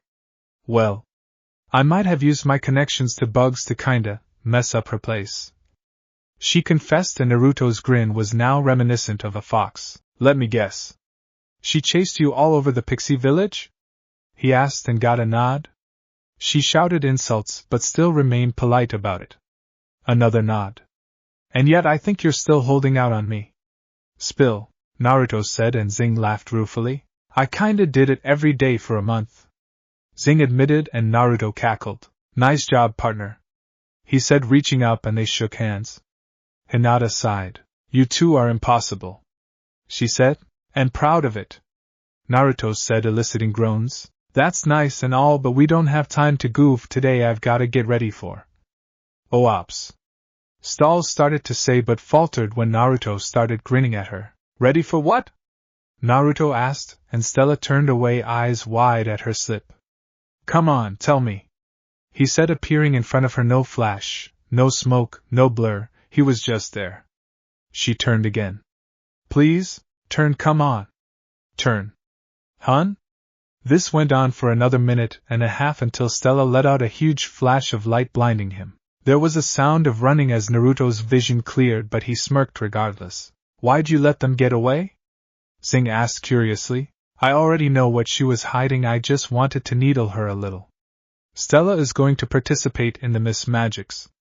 I already slapped a slight amount of spell resistance on her. I won't last past the day, but it should keep her safe from the tricks. Naruto explained, and Zing raised an eyebrow, then looked down at him. You really care about her, don't you? She asked from on top of his head. I care about a lot of people. I just don't like saying it, Naruto said with a shrug, and Zing flew down to his shoulder. Why not? I mean, won't it help things along a little? Zing asked, and Naruto sighed. Because actions speak louder than words, and I am a man of action after all. I keep them safe, that's enough for me. I don't need glory, Naruto said, and Zing smiled gently. Every once in a while Naruto could still blow her away. Hang on, he said, and she grabbed onto his ear, and they were gone in a yellow flash. So where next? Zing started to ask but screamed the rest as she grabbed onto Naruto's ear for dear life, as he had appeared right outside Cloud Tower instead of inside like she was used to. Son of a bitch. Someone must have blocked me, he shouted, and shot out a crystal spike from his left sleeve that trailed a fine chain of crystals that sunk into a spire, and he swung around. Holy smokes! Zing shouted, diving behind Naruto's head and hanging onto the neck hairs as he swung into, then through a window, shattering it and landing on the desk of a student, and then the next and the next, as if he were simply walking, and he casually landed on the opposite end, the regenerative magic of the tower having already fixed the window. He had also cut the chain line from his arm, and the crystal had evaporated into harmless and invisible gas. I enjoy the mayhem you cause as much as the next witch, Naruto, but you will have to tell me what the fuck is going through your head that you thought interrupting my class was a good idea, Eldritred said, growing louder, as she started glowing blood red with a stench of brimstone arising from around her. Someone blocked my teleportation into the tower. So it was either swing into a window or decorate the rocks below. It being yours was simply coincidence.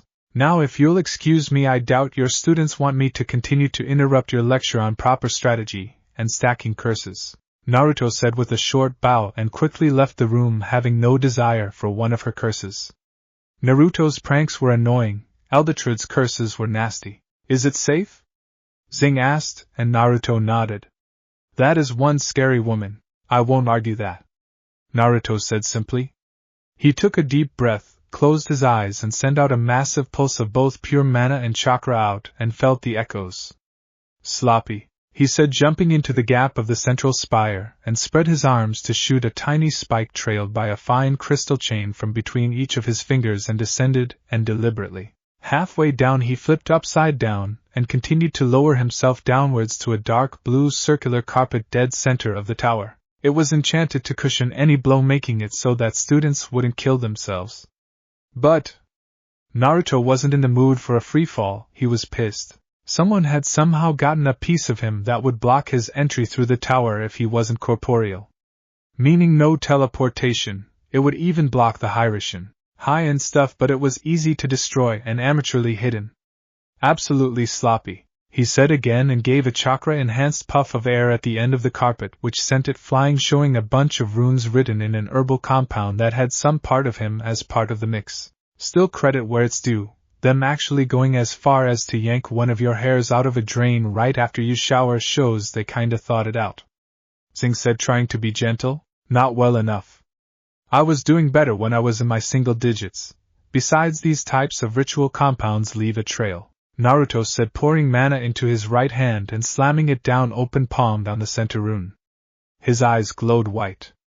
Erina and Chika-hun? Fine then, If those two newbies wanna play rough, then let's see how they handle a sensory swap," he asked, making a tiny flat scoop out of crystal and taking part of one rune. With this kind of magic you need a part of not only the victims but yourself as well, so it could draw power from you. With the sequence disrupted, the remainder of them powered down.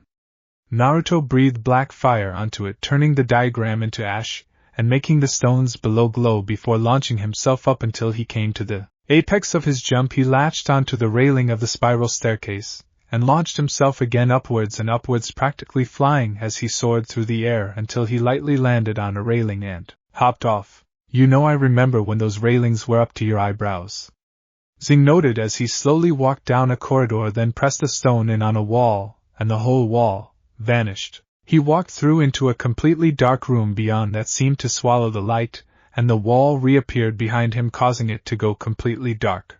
"Phasmatus Lux Lucas, Ghost Light," Naruto intoned, and behind him 9 plumes of dark blue fire appeared, then darted around the room to form an eerie 9-point formation that shifted every few moments. It barely eased the darkness, but for Naruto and Zing it was more than enough. "Naruto, are you sure this is wise?" Zing asked, slowly expanding until she was the same height and proportions that you would expect from a 16-year-old bombshell. "Zing, you know as well as I do that blocking teleportation in an area such as this is borderline lethal.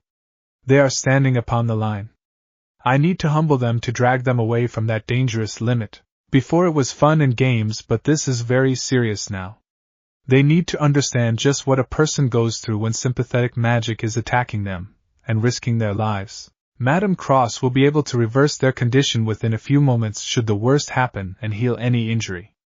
We need to cure the stupidity before they get themselves and others killed," Naruto said, and Zing nodded solemnly. "Phasmatus of Obscurum. Spirits of Darkness," Naruto began 4 circles appearing in midair, 1 horizontal, 2 diagonal, and 1 vertical. "Phasmatus of Ira. Spirits of Wrath," Zing continued as engravings appeared around the small flecks from the earlier runes. "Audite Nostrum Daiko, Crew of Duos Foes es hic pro numbers. Hear our call, the blood of 2 foes are here before us." Naruto went on, runes appearing within the edges of the circles. "Redimio Lemma. Bind them," Zing intoned as another circle appeared within each circle, separating the engravings from the runes. "This lemma communico pena, communico sanus quod os. Perio. Force them to share pain, to share sound and sight. Obey." They both finished, and the circles contracted, and there was a flash of light, and Naruto snatched something rapidly dimming out of the air and pocketed it. "Brrrr. It always creeps me out when we use this kind of magic. Do we always have to do it in here?" Zing asked. "Yep, we're free from distractions and we get a power boost thanks to this room," Naruto said. "I still think you're being a little harsh," Zing said reproachfully, and Naruto shrugged. "They need to know what it's like to be on the receiving end of such a high-level curse. If not, they'll end up killing themselves and injuring hundreds." Naruto explained, and something started beeping. He pulled a watch out of his back pocket and glanced at it as Zing shrank back down to normal size. "Time to go?" Zing asked, a little excited. She was a little put off having to use sympathetic magic. It was very powerful stuff, and unless you were a grand master like Griffin or Faragonda, you always needed someone to help you with it. It was a curse that could only be dispelled when the anchor was destroyed. For the earlier spell, it was the runes in question that Naruto had picked apart then melted. This one was a small marble that Naruto had pocketed and was actually all 4 of the runic circles compacted around the focus points of their victims. As long as the marble was intact, Naruto could activate and deactivate the curse with total impunity. Think voodoo, but much more powerful, and can be turned on and off if you can interact with the focus. Yet just one quick stop first though, Naruto said, and him and Zing vanished in a flash of yellow light. He quickly ducked to dodge a swipe from Madame Cross, the extremely stern nurse of Cloud Tower. She was good at her job, but her bedside manner held much to be desired. "All right, you menace, just what are you up to this time?" she demanded, giving him a death glare that thankfully held no mana in it. Naruto wordlessly handed her the marble. She examined it, and her eyes widened, then her glare doubled in power. "Earlier today I found myself victim of sympathetic magic. This marble will let you unravel my retaliation before things get too dangerous." The 2 students in question are Irina and Chika the Spider, and the Raven Witches. They need to know exactly how powerful this kind of magic is before toying with it. I trust your discretion, Naruto explained before giving a slight salute and vanishing. No flash this time. Lucy during this time was admiring her new look in the mirror. She knew it was temporary, she knew she was paying through the nose for it, but still she had never been this beautiful before, and she wanted to savor it. So can you blame her for screaming when Naruto appeared behind her in the mirror? She turned, and he clamped a hand over her mouth. SHHT. He set a finger in front of his mouth. I'm about to take my hand away. You will not scream, you will not hex me. You will however listen to what I have to say. Naruto said, and Lucy nodded. All right, Lucy, he started taking his hand away. This illusion is, as you know, temporary. My partner and I can make a permanent down to the DNA transformation. However, there will be minor flaws such as hair length and such, but so long as the illusion stays up you should have no problem pocketing the entire contest. Naruto explained, and Lucy was staring at him wide-eyed, perfectly aware that the shades he was wearing on the tip of his nose let him see through the illusion. And what are you getting out of it? She asked, her voice sultry instead of its normal hoarse tone. I'm just messing with the trick, sisters. You getting something out of it is an unrelated bonus for you. Naruto explained with a wink, and Lucy nodded eagerly. Yes. Do it. Make me beautiful, she exclaimed, and Naruto bit his left hand and pulled as much blood as possible into his palm. He dipped his fingers in it, and drew a pentagram on her forehead, then placed his palm on it, and Zing put her hand over his. Naruto then started focusing in pure power. Zing did her best to shape and mold it to what they wanted, and an eerie reddish glow permeated the room, then slowly died. Naruto stepped back panting after carefully plucking Zing out of the air, and putting her onto his shoulder, and pushed his shades further up his nose and got a good look at the new Lucy. We do good work, Zing noted through her goggles with a grin, and Naruto handed Lucy his shades and glanced pointedly at the mirror. She slipped them on and faced it and froze. She was completely still. Then in one movement she spun around and pulled him into a deep-throated and very torrid kiss. Whoa! Zing exclaimed before whipping out a pixie-sized camera and snapping a few shots. Naruto was very aware that her now DD-sized bust was pressing into his chest as she squeezed against him. Not that he was complaining, mind you. About a minute later she pulled away panting, then grinned and playfully shoved him out of the change room, before skipping back to the vanity. Naruto was still silent as he slowly walked towards the viewing area and slipped into a seat with enough shadow to hide him but not make it look like he was hiding. Was it really that good, Naruto? Zing asked curiously, and he glanced at her. You know the saying that enthusiasm should never replace skill? He asked, and Zing nodded. Lucy just proved it wrong, he said, and Zing laughed then stopped. Naruto! She still has you glasses. Zing realized, then blinked as Naruto pulled them out of his pocket. How did you do that? She asked, and he grinned but said nothing. A man in a white outfit, and with his hair pulled back into a pair of ridiculous things came out, and Naruto groaned. This was gonna be bad. Ladies and gentlemen, he announced, and Naruto glanced around. Not many of either around. I'm happy to give you my special and magical welcome to Miss Magix. This night will crown the most beautiful girl of the realm of Magix. You know the rules, no magic. And remember, every kind of magical ruse is totally banned, and will be harshly punished by our incorruptible and impartial jury. There will be only the girls with their talent and beauty, he said, and Naruto snorted at that. After all, he began, and Naruto groaned. He was about to ham it up, he could sense it. What greater magic is there than beauty? He asked, and Naruto face-palmed. Naruto pointedly ignored the moron as he introduced the contestants. He was only interested in two of them, and he knew what they looked like. Thank you very much. After about a minute he spotted the tricks near the front of the stage. How had he missed that? He focused some mana into his eyes and saw the workings of magic around them. A simple ignore this compulsion, nothing serious.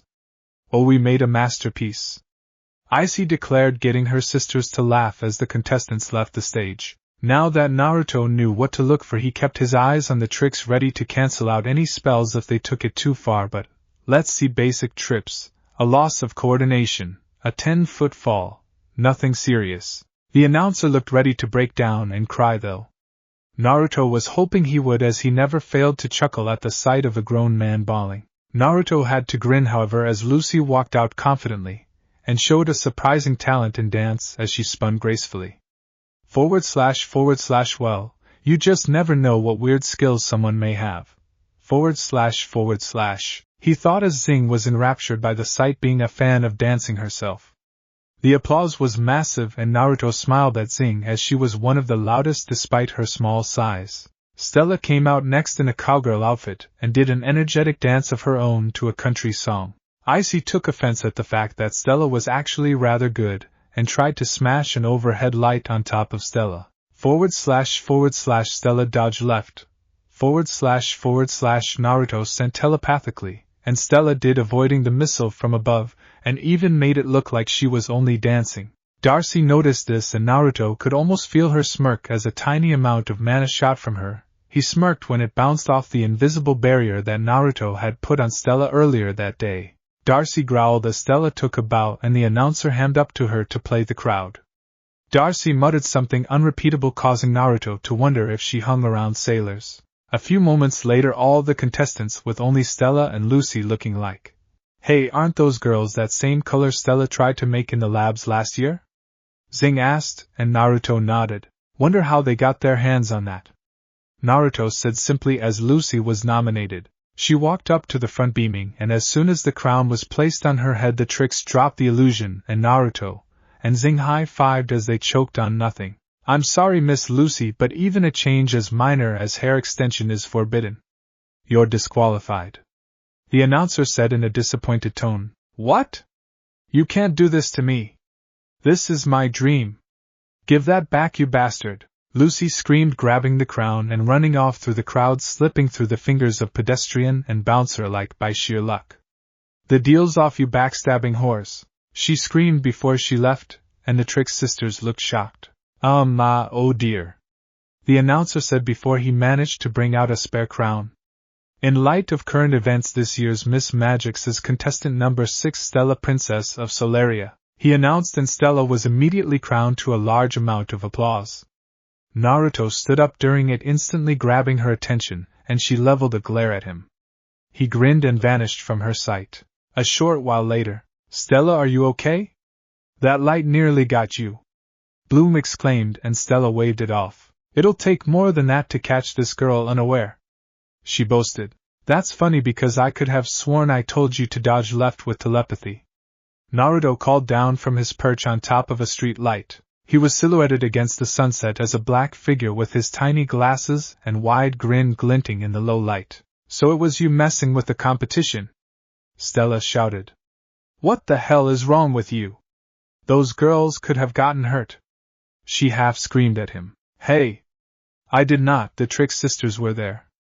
They were the backstabbing whores Lucy was referring to. They were vandalizing the contest. Naruto explained, dropping to street level and standing up. "The only bit of magic I used in that building was to protect you and to transform Lucy so she wouldn't be mortally embarrassed and shamed by the tricks," Naruto explained, and there was a slight silence. "Besides, what are you complaining about? You won, didn't you?" he asked, and Stella visibly deflated. "Yeah, but I don't know that Lucy girl," Stella said, and Naruto grinned. "We'll have another chance next year," Naruto finished for her. "And she's going to get a lot of fame in Cloud Tower for apparently screwing over the entire Miss Magix. Life's about to take a turn for the better for her. So don't worry your pretty head about it. Enjoy your victory," he said before walking off. "Hey! Where are you going?" Musa shouted. "Home. A transformation down to the DNA really wears you down. I need to crash," he shouted before turning a corner. "Oh, what the fuck, I'll risk it," he said, activating an undisguised Hiraishin and teleporting to the rune above his bed and landing in it. He quickly pulled off his boots, coat, and jeans before slipping on some pajama bottoms and his t-shirt off as Zing fluttered down to an extra pillow he kept for her, and he slipped into his bed dead tired. 3, 2, 1. KO. He was out. "Now class, this is going to be a practice within the simulator for surviving dangerous areas and, good lord," Palladium said, looking into the simulator, seeing Naruto and Zing rocking out dueling guitar style with a clone of each one doing the drums as they spun around with lights pouring everywhere and music blaring loudly. It's the dueling guitars of Reboot except an expanded Zing, and Naruto rocking out with Naruto in Megabyte's place and Zing in Bob's. Excuse me, you two, he announced on the speaker into the room, and the music came to a screeching halt, and they stared at him. Hey, you're killing the mood here, Zing shouted. Well, I apologize for that, however I do have a class to teach, and why don't you do that at Cloud Tower anyways? He asked. Naruto here got us banned from the simulator there for a month with his last stunt, Zing said, jerking a thumb at him, and he shot her a look. Hey, I seem to recall a pint-sized cheerleader there egging me on, Naruto protested. Who called up the hellfire? Zing asked. Hey, it's not my fault it wasn't built up to code, Naruto said, looking a little smug.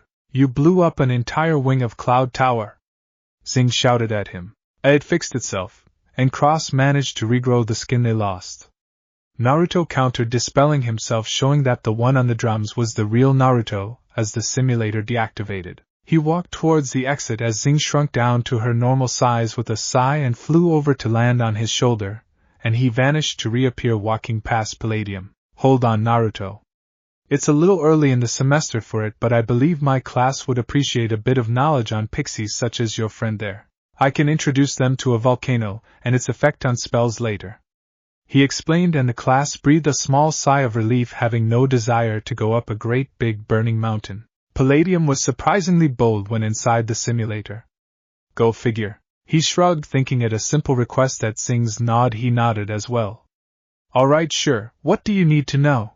The process of bonding, as it is called, he said, and Zing nodded, giving Naruto a tap, telling him she'd take it. For a normal fairy and a pixie you just need a single match. These matches can be in hobbies, the general theme of your powers, or a few personality traits. With me and Naruto it's the fact that we love causing mischief all over the place that helped us bond, she said, giving him a pat on the earlobe.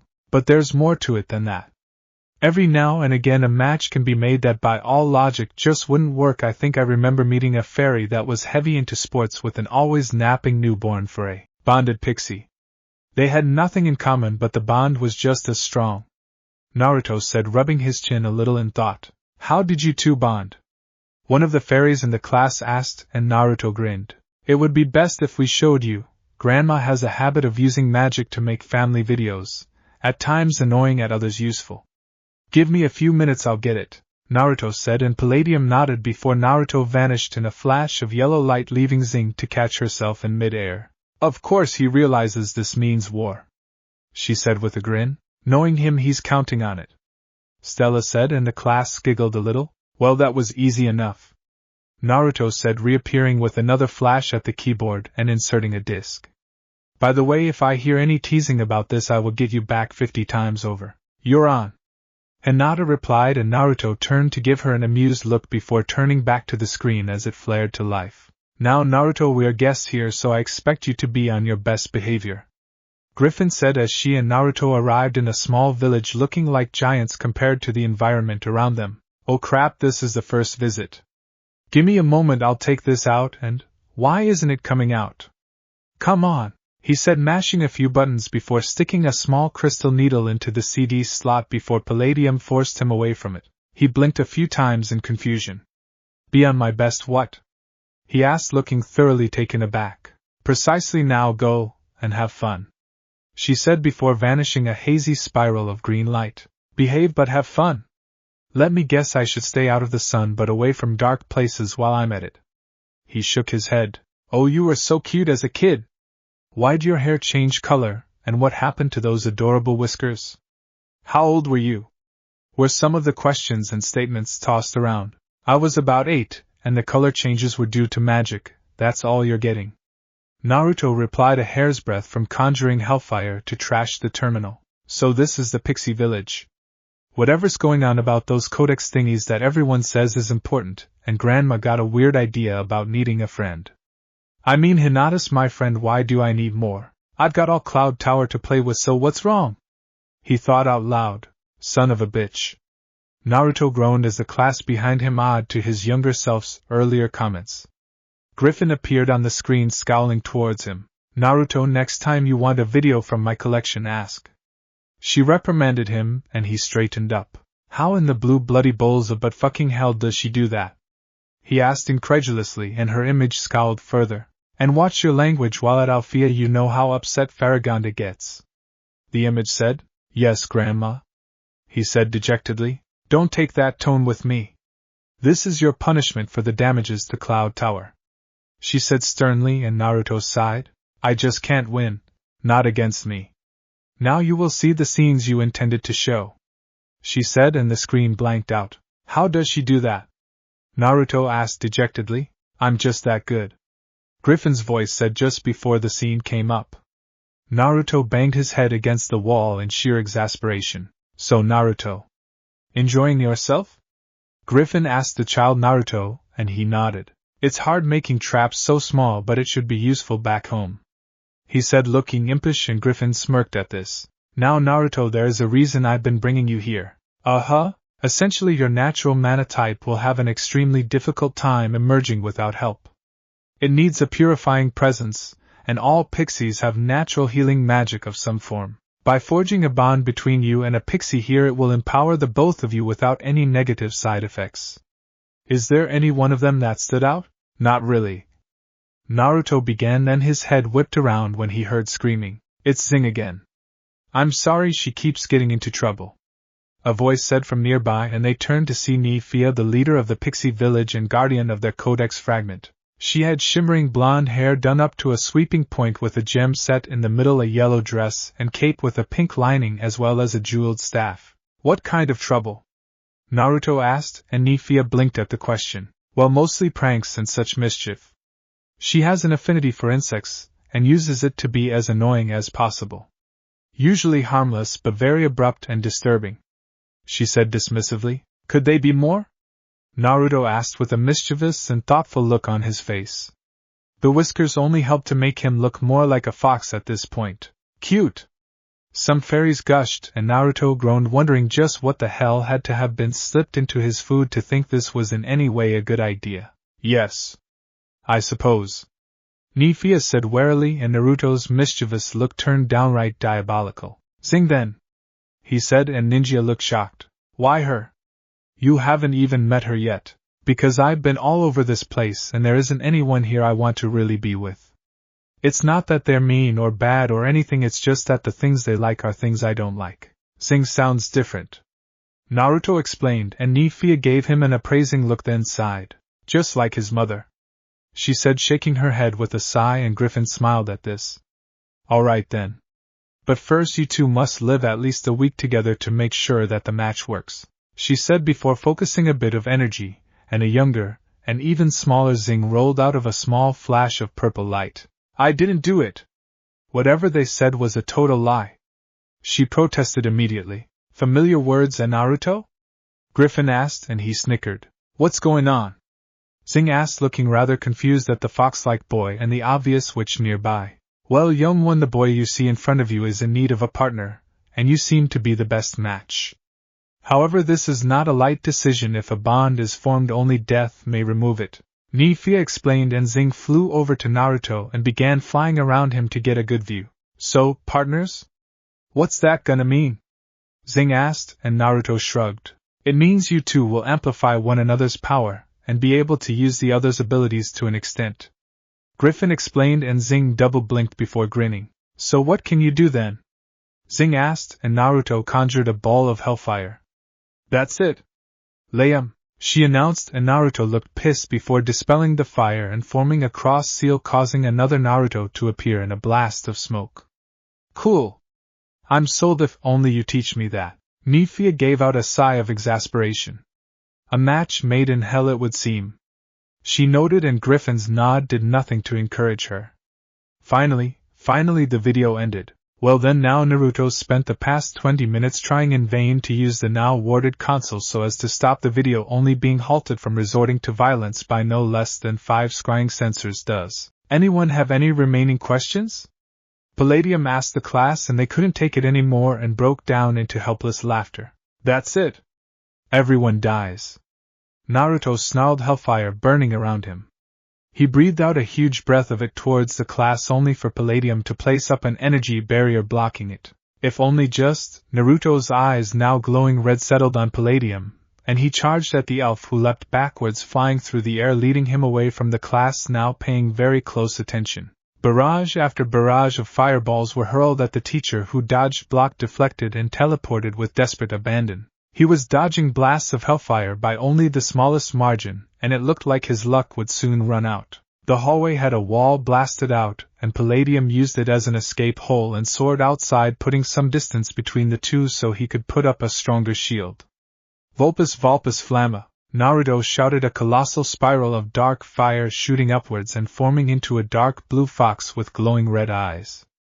Growlurk! He screamed, spitting out at crystal that shattered in midair, hooked onto each one of its claws and tail tips, becoming jagged blades as the massive nine-tailed fox charged towards the elf. The teacher in question launched the barrier he erected towards the fox, and as it shattered, fire rained down from the sky and Naruto vanished. The fire vanished and the hole in the wall began to self-repair. Well, class, I hope you have learned an important lesson today. Never tempt a magic user if you do not know their proficiency. Oftentimes it will influence the behavior of the magic user in question. Palladium explained to the class, who was looking shell-shocked by now. You me big time for all of this, Naruto announced from the wall above them. He was completely calm and glaring pointedly at the teacher. This is the first part of your payment, he said, tossing Naruto a small tome. He caught it one-handed and stashed it into one of his cargo pockets in a single move. Wait, so all that was fake? Someone asked, sounding shocked. Pretty much. No one was in any danger, although we were using razor-sharp force barriers and fires so hot that stone would melt in a moment, Palladium explained, and everyone looked back and forth quickly, completely blindsided by this. So, even Naruto just being there and Lady Griffin one-upping him? A student asked, and Naruto coughed before vanishing. Naruto being there was indeed planned, however his grandmother was an unexpected surprise. It did, however, add to the lesson, Palladium said, and the crowd turned to face where Naruto was, but he was already long gone. That was scary. I really thought he went off the rails for a minute.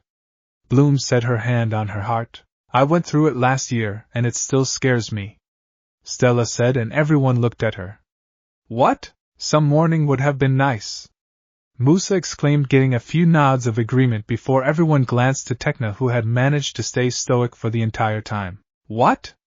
There was only a 2.39 percentile chance that he had actually gone berserk. That and his pulse stayed steady during the entire time, meaning such activates had to be both non-exhaustive and unsurprising, meaning premeditated and light exercise, she explained, and everyone in hearing range stared at her.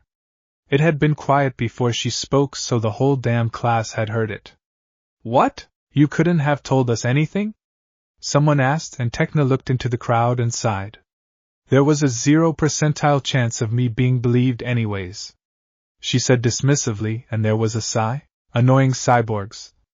Someone noted, and Tekna flinched at this. Then there was a squeal of indignation in the same voice. Watch it, little lady. She's a friend, and I'm vindictive. Do you really want to go any further? Naruto asked, having reappeared as if he had never left. He was tossing an egg up and down in his hand. But, may Vas grow vomica. May you grow boils, Naruto intoned, and the girl gave out a scream and ran out of the crowd, covering her face and sobbing. Anyone else? He asked, and the fairies took a step backwards, wondering just what the hell he had done to her.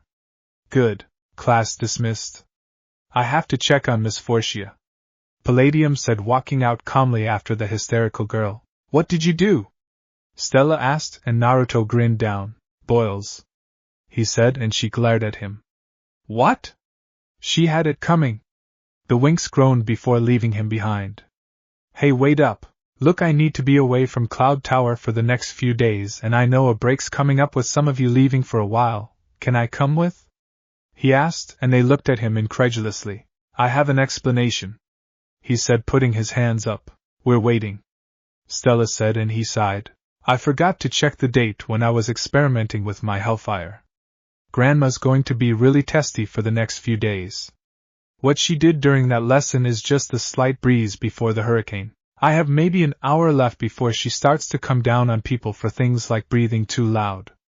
This is a very bad time of year for her, he said, looking very earnest. They were wavering but still not buying it. And why is this a bad time of year? I'd think the 10th of October would be worse. Flora said, and Naruto grimaced. This is the anniversary of her marriage and honeymoon. My grandfather was killed on their second honeymoon also in this week trying to protect her. He explained, and there were a few flinches. Why else do you think my grandmother, or really, witches and warlocks in general, are so bitter and harsh? Our lives are filled with so much crap, we're as deep in it at best, he said, and everyone looked around before Bloom sighed. I'm going to be visiting my parents on another planet.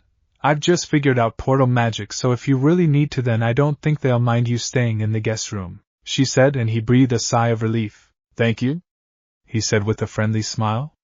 How soon can we get out of here? I have maybe an hour before the guillotine drops, he said, and Bloom nodded. I'm going in 20 minutes. Meet me in front of the dorm, she said. Thank you, I'll see you there, he said with a slight bow before vanishing with a yellow flash. Come to think of it, what happened to Zing? Flora asked, and everyone looked at her in shock, only now remembering the pixie themselves. They got another shock as Zing was revealed to be sitting on Flora's head, no less. What? You're only now noticing me? You girls really need to work on your awareness. See you later, she said before taking off and flying away so fast that she was quickly out of sight. Great, so we have to deal with a 6-foot prankster ninja and a 6-inch one too, Musa exclaimed. He's not that bad. After all, he did defend Tekna earlier, Stella reminds her. Still, I do wonder why he actually helped me. It seemed more like cruel entertainment to me, Tekna said, but Stella shook her head. No, I find that unless he's got a good reason to lie, he just won't. He's weird that way, she dismissed, and Tekna nodded.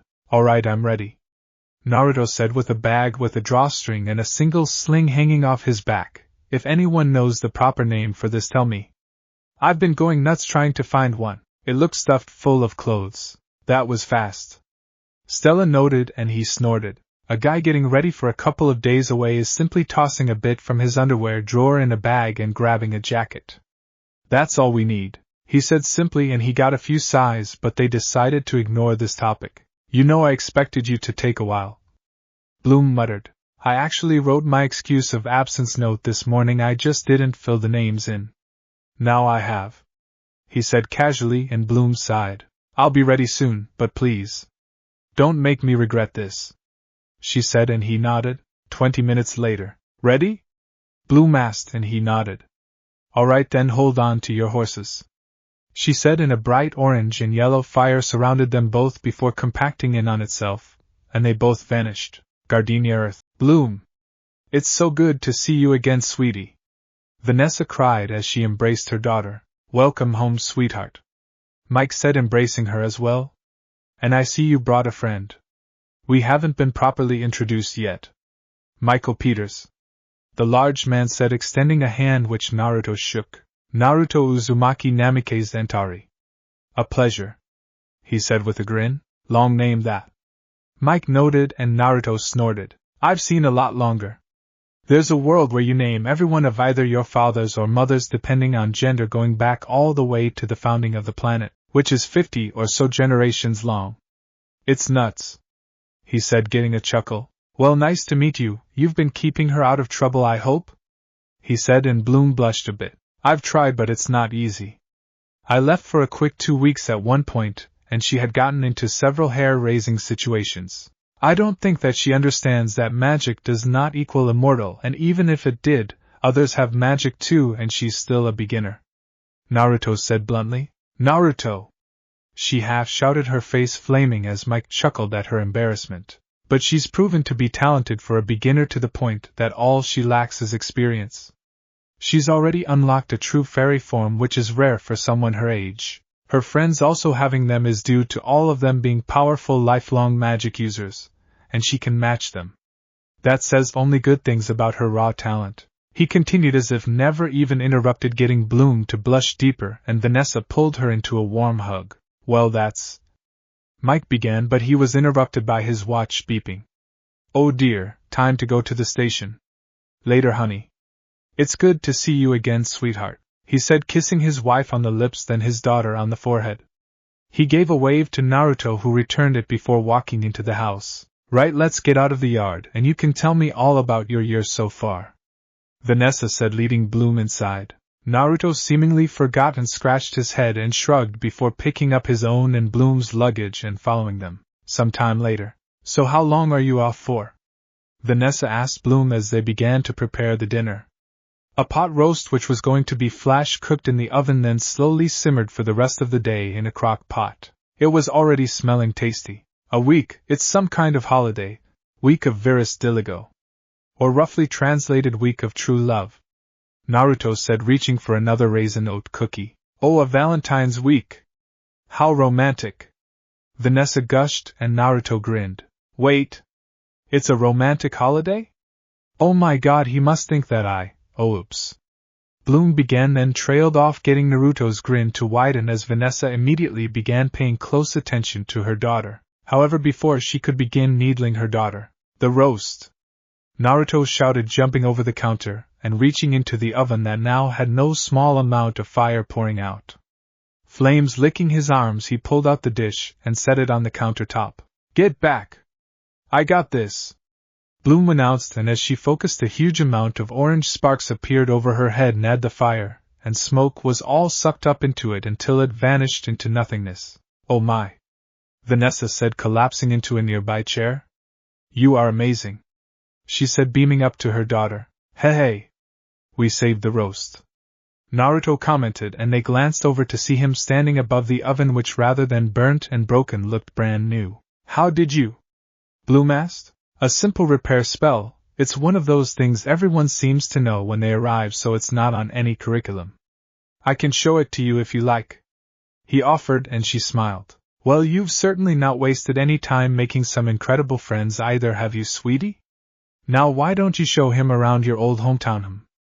I'll have dinner ready soon enough, she said, moving Naruto out of the kitchen. All right, but be careful with the pot, it's still scalding hot, Naruto said as he let the thin woman push him out the kitchen door. Then how were you holding it? Vanessa asked, hands on her hips. I'm fireproof, he said simply with a small smile. 20 minutes later. This place is pretty nice. It has a real homey feel to it. Calm. Yes, it's calm, Naruto noted as he pedaled Mike's bike beside Bloom as she rode her own. Yeah, it's a good place to grow up. Bloom noted. Red light stopped before the line, she said, and they both hit the brakes. Hey there, little one, Mike said, pulling up in his fire truck. Hi, Daddy, Bloom said, and Naruto smiled to watch the interaction from the opposite side, mentally sniggering at how awkward it would have been if he had been on Bloom's right side rather than the left. The light changed. See you at dinner, he said, driving off. Yeah. Have a good day, she replied before leading Naruto off. Hey Bloom, you mentioned something called pizza before, right? He asked, and she nodded. I'd like to try one. I'll treat you when we get back to Magix, he said, and she grinned before pointing at a street on the hill, and he nodded as they rode down. She hopped off the bike comfortable and started to walk it as Naruto simply stepped off it and picked it up. Well. Look who's back, a voice said from nearby, and Naruto, still a bit behind a slight corner, could only watch Bloom's reaction. Oh, Misty! I'm here on break, Bloom said. On break from what? From school. I have to go, Bloom said, about to leave, but Misty blocked her. Naruto raised an eyebrow on seeing the girl with diva sunglasses. Hey, what's the rush? Everyone in our class is asking why you left. I switched schools, that's all. Gardinia High School was too difficult for you, Misty asked. Actually, she was scouted by a prominent student of my godmother's school. She's got so much in raw talent that they just had to have her, Naruto spoke up, sparing Bloom from Misty. What? She got into a private school? Misty demanded, shocked, and Naruto nodded. Yeah, she's got a free tuition as well. Anyways, Bloom's told me about this great pizza place nearby, and I'm rather hungry. So, Naruto said, and Bloom used that as her cue to brush by Misty with Naruto in pursuit. Thanks for the save back there, Bloom said to him. No problem. Her aura told me everything I needed to know, he said with a grin. Her aura? Bloom asked. Right, you're not used to it yet, he said, slowing to a stop with her right beside him. Look at that man there, think of the soul as you gaze upon him, Naruto said, pointing out a well-built man walking a dog. She then saw what looked like a purple ghost fly out, and smelled the roses he had passed by. Purple, the color of dishonesty. He's not being honest with himself, and to keep up a self-image he has cultivated he refuses to allow his more sensitive side out. Naruto said, gazing towards her. Why couldn't I see them at Magix? Bloom asks, and he smiles. The magic itself. It's just as much the lock as the key. It hides your aura while letting you see someone else's. You can make out color though if you look hard enough. He said. So where is the pizza place? He asked, and she grinned while shaking her head. Just around the corner. I'll need to borrow some money from Mom though. Bloom said, and he nodded and followed her to her mother's flower shop a few doors down. They walked in and Naruto groaned. What? Bloom asked. Your mother's talking to the two most transparent, incompetent, and frankly obvious con men I've seen in my life. Naruto said loudly enough for the whole store to hear him. What? Bloom asked again, shocked this time. She'd seen their auras but was shocked he was announcing this. A shifty driver out front, a deal out of nowhere, a deal too good to be true, speaking in sync, stiff posture with the shoulders forwards, slicked back hair. The second lower left molar of the taller one is golden for crying out loud, roving eyes looking for escape routes, striped suit on one of them. A total opposite double act with somehow matching yet very different suits to catch and draw attention away from what they are actually saying. A general angry motion in their movements and numerous other twitches and characteristics that just scream con man. Naruto explained on one breath before panting a little. Oh, I'm sorry. Am I interrupting something? Just what gives you the right to call us con men? One of them demanded. Training. I was simply putting together a profile. Naruto said, looking down his nose at them as they stormed over and tried to intimidate him. Do you know who we are?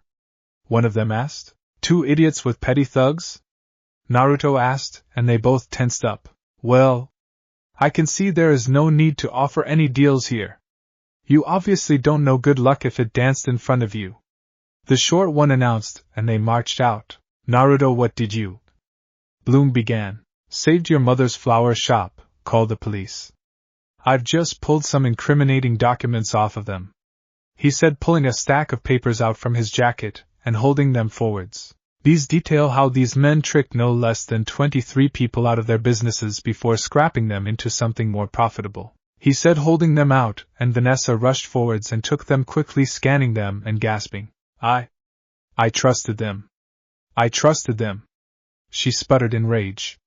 Oh, if I could get my hands on those two crooks. Vanessa began to rant, and there was a skidding of tires and a crash. They both looked to Naruto, who only smiled deviously. How did you do all that? Bloom asked, and he chuckled for a moment. I've had a few clones following me all day. They got the notes, they vandalized the car, they helped me with the profiling. It's one of my better strengths. There is safety in numbers after all, and I'm an army. He said casually, and Bloom started to giggle a little. Useful, but what do we tell the police? Vanessa asked, and he grinned. The wind blew a paper into my face, and when I read it I decided to collect the rest before coming to visit the flower shop where the men introduced themselves as the people listed on the paper. A coincidence, but hardly a crime. You've planned for this somehow, didn't you? Bloom asked, and he put a finger to his lips. The next day, morning, princess. Don't you look chipper? Naruto asked as a frazzled-looking Bloom walked into the dining room holding a pillow to herself with a haunted look in her eyes. Sweetie, what's wrong? Vanessa asked, concerned. I saw something last night and... I don't know what to make of it. Bloom said softly. You mean you had a vision and do not understand the symbology?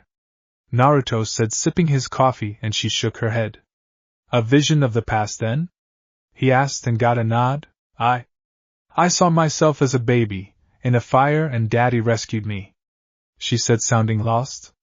Mike and Vanessa looked at each other, nervous for a little while before Vanessa sighed.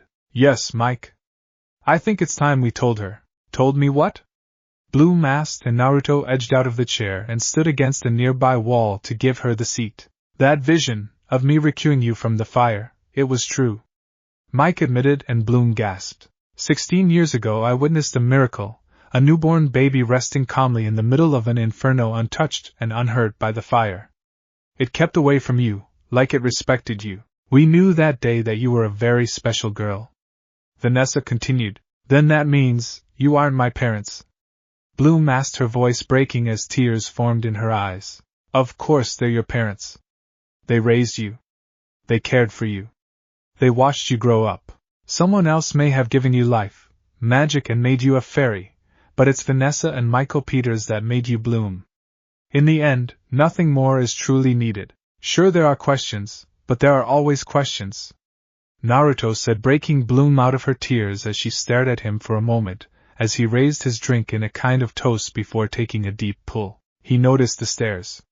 Look, Bloom told me to behave, so that means no tricks, no pranks, meaning I get like this. Now if you'll excuse me, he said, ducking out of the room to let Bloom simply spend time with her parents.